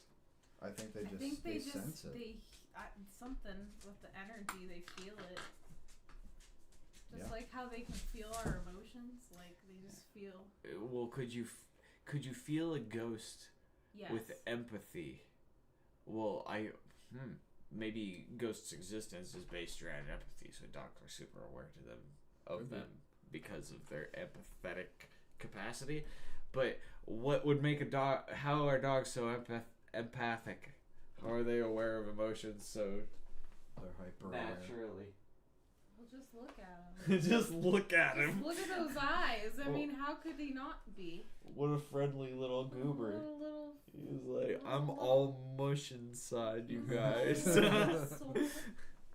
Well, like, think about what a dog is. Like, he came from wolves. Yeah. Like, bred through generations, and now he's like a cuddly, floppy-eared, The purest- curly But tail. he also wants to hunt goofball. and kill squirrels. Like today, he wanted to. So he's still pretty wolfish. So after generations of being bred by humans to be cool best friends with humans for the most part, they now can sense humans when they're dead. Yeah. Do you think wolves could sense dead humans? Probably. Maybe. Oh. That's a thought. And they can sense cancer, and when people are about to die. I've seen both of those things too. It's crazy. Yeah. They can't sense when people are about to Yes, die. they can. No, There was a they're cat killing and the a nursing- people. They're the cat's No. sitting on the old lady's face and they're No, suffocating. it was not. Let's get Oh real. My gosh. No, there The was dogs a are just really cat- heavy. They sit on the old lady's lap and then they suffocate because their lungs Wow. get crushed. No, there was a cat that would literally predict every death at the nursing home. Oh, it wandered throughout. It would always wander, but it would It would only lay down on their sleep and lay down on the foot of the bed when the person was about to die, like within Yeah. the next 24 to That 48 legit hours. is a thing. It really You is know, a thing. I I'm not heard about kidding it, you. but I heard that it wasn't true too. It was true. You're true. We'll Well, find yeah, out. Maybe I we know. can. Maybe Google will tell us. We got the power We now. got Google. Is the Doge. cat? Are you tracking Doge on Robinhood? I'm tracking Doge on everything, Everything. son. Is the cat predicting death? Oh wait, hang on. Is the death predicting cat a true story? In 2005, a 6-month-old kitten named Oscar was adopted by a nursing home in the U.S. to be raised as a therapy cat. Yes. However, the workers noticed something peculiar about him. Oscar correctly predicted more than 100 deaths during the course of his life. He passed away in 2022. What the fuck? Yeah. Okay, See? fine. Your Fine. crazy, superstitious, death-predicting cat story is true. That's weird. It's crazy. So maybe that's why people worship cats, It could be. because they could tell them when they're about to die. They like escort you to the afterlife. Yeah. That's a true. Doge is down And 6%. cats are supposed to. Doesn't surprise me. They're supposed to like Shiva's down ward 6%. off evil. Yeah, I don't want to hear about it right now. No. No, I don't want to hear about it right now. But it's fun to talk about. Well, give me one more sec. I gotta fucking piss again. Yeah, me too, but Well, you gotta go? You can go. you first. Okay, alright. You're so courteous. Yeah, that cat at the nursing home is crazy. Yeah, it's legit. I don't know. They sense things we don't. And dogs can smell cancer. Can you? It's like, yeah, if you taught me to. Like when I take him for walks, he'll like track something. He gets all crazy and snorty, and like he'll do the point thing, and then we like tries to take off. It's pretty cute. He The would thing be a where they great do their hunting 1 dog. foot up. Yeah, yep, he does that all by himself. I didn't teach him to do that. That must be the wolf inside. He's pretty smart. Here, what's this? Yeah. So many things that we just can't explain. Oh, he gave you his gator. What a good pod. Oh, you're not gonna You hold gotta it? throw it. You gotta throw it for him. Good boy. Oh, thank you. I'll take this. I'm not giving it. I'll take this.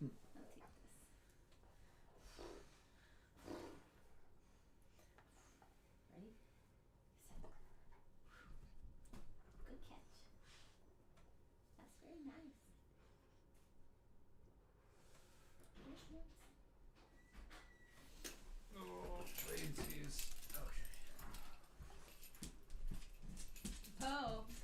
Come here. Come on, bud. Whoa. Flying gators. Poe gave him his gator. That's pretty cute. You're pretty Show me what you adorable, got. Pod. Pod, show me what you got. Show me what you got. I want to see what you got. Show me what you got. What do you got? What you got? Bud? Show me what you got. What do you got? You got your gator? Bring I want to see what you got. Oh, good boy. Oh. What a good spot. Oh, you're going to bring me the other one too. Wow. That's very great. Oh, I might as good. well just put it on intermission for a second. Thank you. Be right Very back. nice.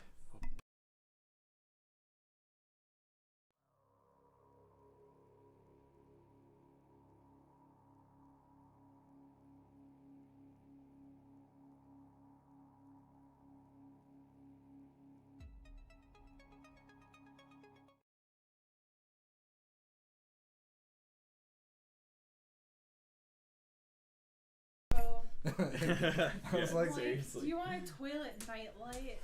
How about a med pill bottle opener? A rubber doohickey. The doohickey. Whirly doo. ooh. Okay, don't get all hyped up. We can't. Not right now. Okay. Yeah, so, Oh jeez, Dusty. crypto. Hmm? Crypto. Yeah, crypto. What do you want to talk about? Well, what do you want to talk about? Yeah, I'm pretty excited to talk about this because I've wanted to have a guest on here for a while, and this is definitely a topic that I wanted to kind of engage with someone on. Dusty's really excited Oh my about god, it yeah, too. I know. She's like, I like Doges. I'm I a cat, love the and I love coins. Doge. I'm a crypto cat. I don't know. I guess I just enjoy watching. I mean, I've put not a lot. Like, You enjoy like chart watching and just viewing like and watching and like seeing what like when things change based on like different like things happening in the world. Like the halving, for example, caused a lot of crypto to go up again. So like, I'll give you a good example. Sheepcoin. I had bought in at the first time when Sheep rocketed up to 40. Was it 40? And then it had 8 on it. I think it was ATH, right? Was it 4 zeros? Yeah, yes. And then it came back down to about 4, like 404, and then 3. I had bought in somewhere around 4 initially, and then it dropped to 3, and I kept cost averaging, and then it dropped into the 2s, and I kept cost averaging. And That's then, how it goes, man. and literally, like I had like $1,500 in Sheepcoin, and I wrote it off. That's how you do it. I literally honestly. wrote it off. I was like, damn, that sucks. And then all of a sudden, You got the it. halving happened, and Yeah. I got all my original money back, and That's nice. I pulled out my original investment, and now we're on house money.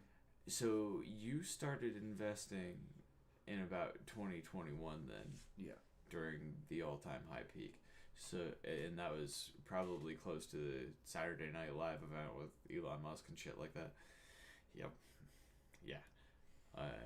Him going on and saying what he did, well, it's weird because at the time I was kind of upset about it, but I was like objectively looking at it like, yeah, it is a scam, but like everybody else is, or everything else is. Like the monetary systems, like they got rid of the fucking the gold standard in Carter or Reagan or whatever, and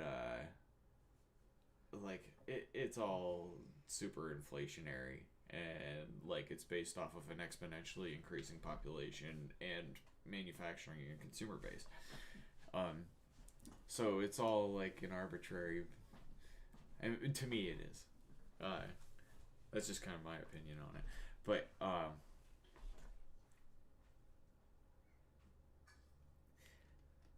it's, do you typically pay attention to like politics and modern events as closely as you do to crypto? Depends. I mean, I look at Google News like every day, but like I'm not like. And Google News will give you like catered. It does. News It really stories. does. So like, I wouldn't know anything about anything going on if I didn't look at it every day. You know, like, I like to at least know a little bit of what's going on. A lot of it is out of our control on things happening, so like a lot of it's a little bit morbid, so it's hard to like stomach some of it. But it is, absolutely. I agree. Most of it is, honestly.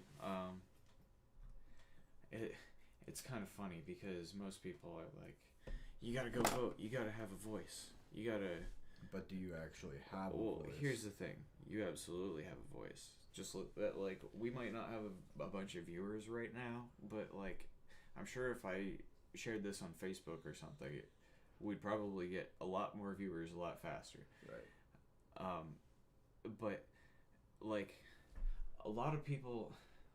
I have a lot of feelings about this. A lot of people don't have faith in the Electoral College, but they pay no attention to local politics and they just vote with their party. You should probably investigate the people who you're voting into office more.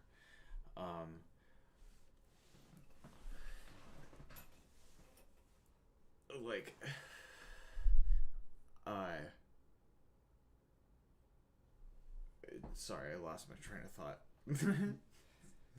No, that's okay.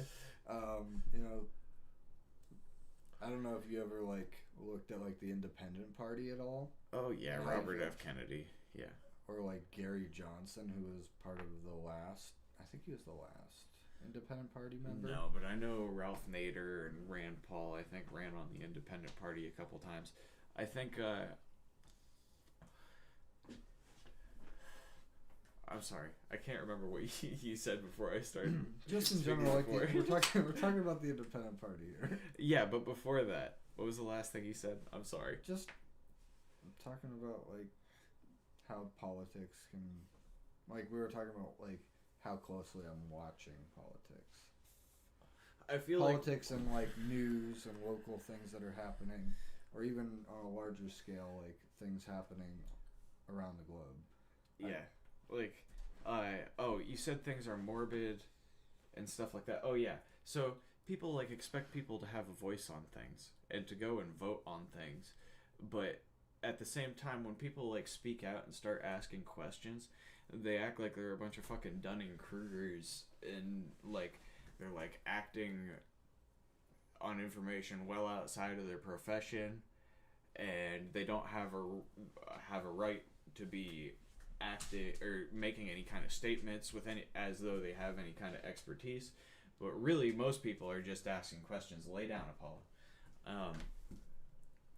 And now people are like afraid to ask questions without being scrutinized. And that's terrible. People are afraid to fucking ask questions even. Like, they aren't even making statements, but people all the time, when you question their authority and their beliefs, they all of a sudden make some kind of inference that you must be on the other side. Like, Yeah. Like, Absolutely.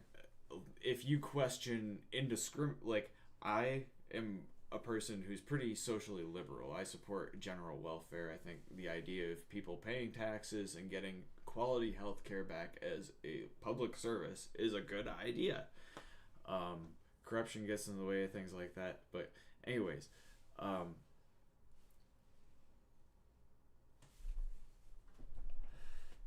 damn it, this is making it really hard to maintain my train of thought.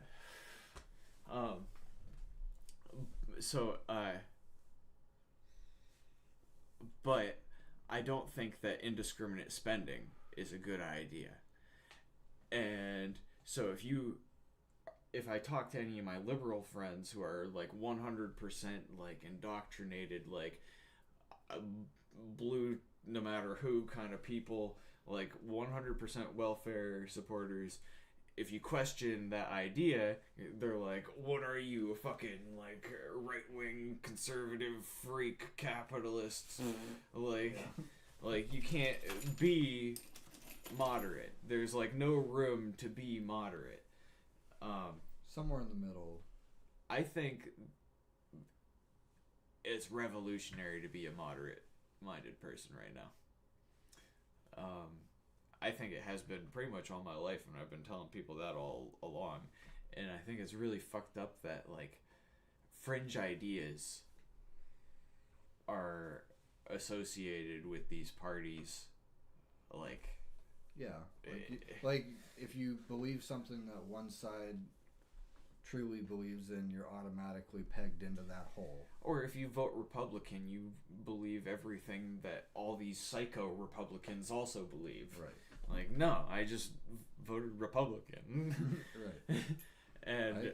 and it's also fucking crazy that people are they're so close-minded that, like, their way is the only fucking right way. Like, no room for open-mindedness to the idea that you might be wrong in your belief. And people are so disparaging of people who don't support the idea of voting and supporting this idea. Apollo, lay down. This idea of just voting for the lesser of two evils. Because you're just making the machine, you're just kicking this fucking can down the fucking hill, supporting this shit. And people, like, lose their mind on you when you tell them you think it's stupid to vote, which I pretty regularly vote. I do my best I can to vote in the primaries and in the presidential election. But to speak disparagingly of people who choose not to vote as though that's not, like, in a right to have that opinion or use that as your literal expression, like, is wrong. To say that those people are wrong is fucked up. And it's hilarious when you turn it back on the people who are losing their mind because you choose not to vote. It's like, okay, well, who did you vote for? Well, I'll vote for the opposite person. Right. Did I vote wrong now? Do you feel like hate towards me because I didn't vote for the person that you voted for or wanted me to? Yeah. Like, how often do you see houses that they vote completely opposite? And that's okay. That's your right as an American citizen to do so. Yeah. So, like, at the end of the day, you sleep in the same bed still. Yeah, you're all Americans at the end of the day. Like, people are terrified.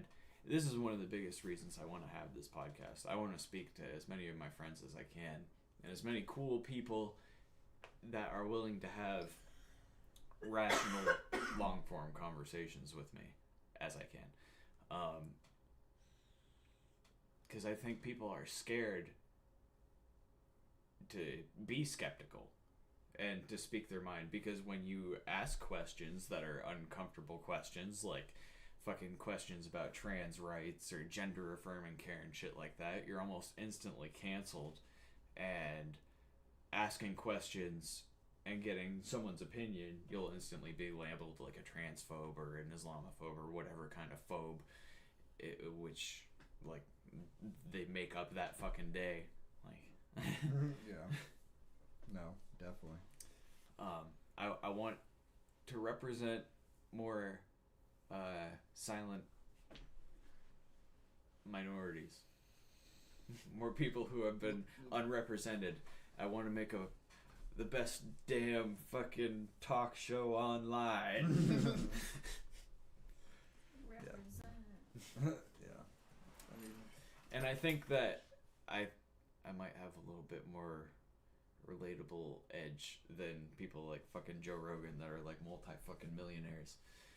And people who live outside, you know, the casual day-to-day existence. The 1% circles. Yeah, like, I'm your fucking standard salt-of-the-earth Amazon delivery guy. Like, doesn't get much more down to earth than me. I'm rock bottom. Oh my god. It's a good thing I've got friends like you guys. Definitely doesn't hurt. Yeah. Good stuff. Yeah, but shit, this has been going on 2.5 hours now, so I don't want to keep you any longer. I fortunately got out of delivering in the rain because I have a giant blister on my heel from delivering in the rain. Oh, dang. That's crazy. Yeah. So it's weird because I deliver for like delivery service provider or whatever. It's like a middleman contracting company between myself and Amazon. Right. And like they do their best to look out for me, but Amazon doesn't give a fuck about anything. If it was up to them, I'd work on my birthday, every holiday, day or night. They don't give a fuck. Yeah. And it's not terrible because like they don't give the worst pay, but He hates it. customers are terrible. People are so fucking entitled.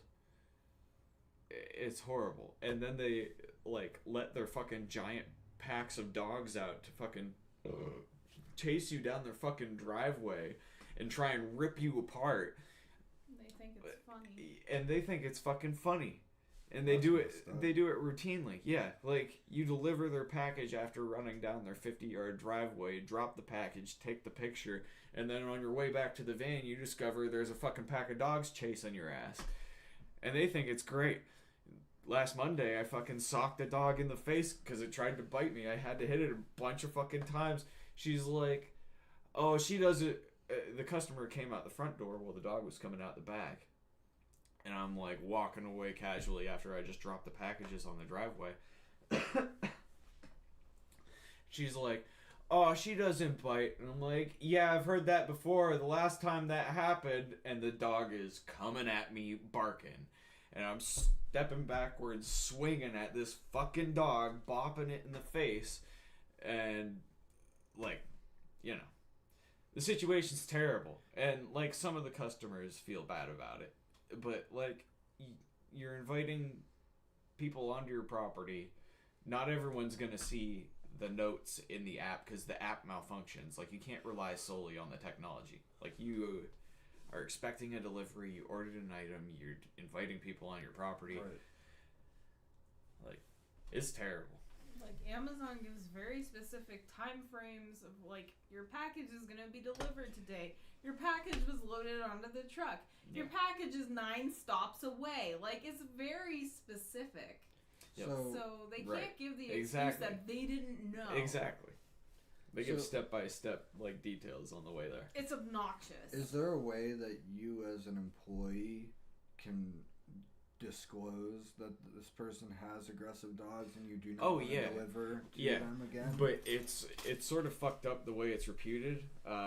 It's kind of like if somebody says they're going to commit a crime, but, like, if it's not, like, a direct threat and vague, they can't, like, prosecute until the crime is actually committed. So you basically have to get bit by the dog and get fucked up. You can't get attacked by the dog, defend yourself, and get out unscathed, and then report it. So, like, don't the Amazon vehicles have cameras and stuff on them? Yes, but sometimes, like if you're up a fucking driveway that you had to run down, and there's a bunch of trees in the way, or all sorts of weird shit, like... I'm just, like, thinking there's got to be a better way, like... No, it's just terrible. That sounds like a lawsuit waiting to happen, though. Like, if you said something to dude, somebody... it's ridiculous, because, like, the standards for employees are so fucking low, man, because they're just desperate to get anyone, because skilled laborers won't fucking go there. They'll go fucking get a job in a shop or something like that. Not that, like, you really can even do that so readily nowadays, but, they get these fucking losers wearing their sweatpants, and they look like they just crawled out of bed and fucking smoked 15 blunts and fucking are, like, just, like, wasted and hungover and shit. They don't give a fuck about their job or being there or anything. Then they blast their bass for 5 minutes sitting in the street. Like, my fucking... one of our dispatchers, I'm pretty sure it was him. I'm not 100% sure. It sounded like him and looked like him, but my eyesight isn't the best. But anyways, one of our drivers was out there from my fleet making out with one of our dispatchers. And Oh my god. Yeah. That's what they were doing out there? Yeah, they were out there fucking sucking face. That's what they do when they're sitting out there driving me crazy when I'm working from home. I fucking screamed, get a fucking room. Like, I'm upset about it. If I see him out there again, which I have the day off tomorrow and the day after. I will call and complain because they have driven me crazy so many times. Yeah. Yep. When I'm working. Like, it's gone on for like 15 minutes. Yeah. So, they get a bunch of people who don't give a fuck about their job. Oh, or man. respect the customers and shit. It's easy to understand why the customers don't give a fuck, but it's easy to understand why the drivers don't give a fuck because the customers act like fucking assholes. You have tomorrow off. Yes. Hey. Hey. Me too. But anyways, working for Amazon's bad. I mean, I haven't heard any good situations from it, so... I bet if you have some kind of management position or some kind of, like, logistics personnel higher up distribution position, I don't know, anything above the, like, basic entry positions. The grunt level delivery. Yeah, you could probably get an enjoyable stake in the company, but it's brutal out there. I gotta tell you, man. We out there. Now that I know testify. that, I'm gonna be flying out that door next time I hear that fucking bass go off. I would anyways, just regardless. Like, I'm so pissed off now. if I... Yeah, no. Ugh. We'll deal with it. I'm gonna go back to crocheting my Irish flag here. Okay. Well, Is that what's going on back there? I guess. Okay, it's already 9:46. We're gonna get the fuck out of here. I'm sure nobody really watched or listened because I didn't really advertise this, and my video settings might even be like invisible right now. So who knows? Hey, but still fun. yeah, Yeah. I'm glad you came, man. This is a great time. It was pretty chill. I agree. And shit, I can't even remember the last time I saw you. Last summer, probably. Yeah, it was probably the last time we golfed. We'll have to do it again soon. And I don't know, do you ever like game on your PC at all? We could do some. I need to get a new battery for my PC first. Right on.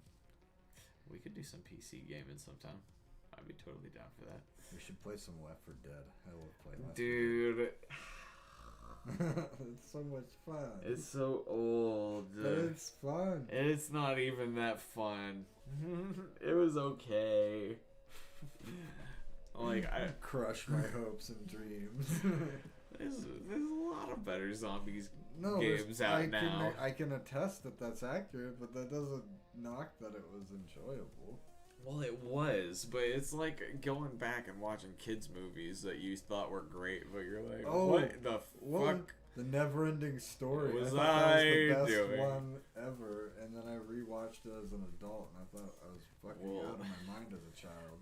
When I rewatched that as an adult, I rewatched it on acid, and it was a pretty crazy experience. Wow. But yeah. Anybody who hasn't seen my podcast is probably about to see a whole new side of me. Hey, Anybody in my family and stuff like that. It's gonna be crazy. it's alright. I'd Well, do this 10 times over. I'm glad. I'm super glad you came. It was super fun, man. You can come back anytime. Hell yeah. Cool. Absolutely. Alright. Well, motherfuckers, Goodbye, y'all. peace Bye. out. And let's see if I can get this. Intermission. Oh, here we go. Be right back. Alright. Alright. Goodbye, everybody.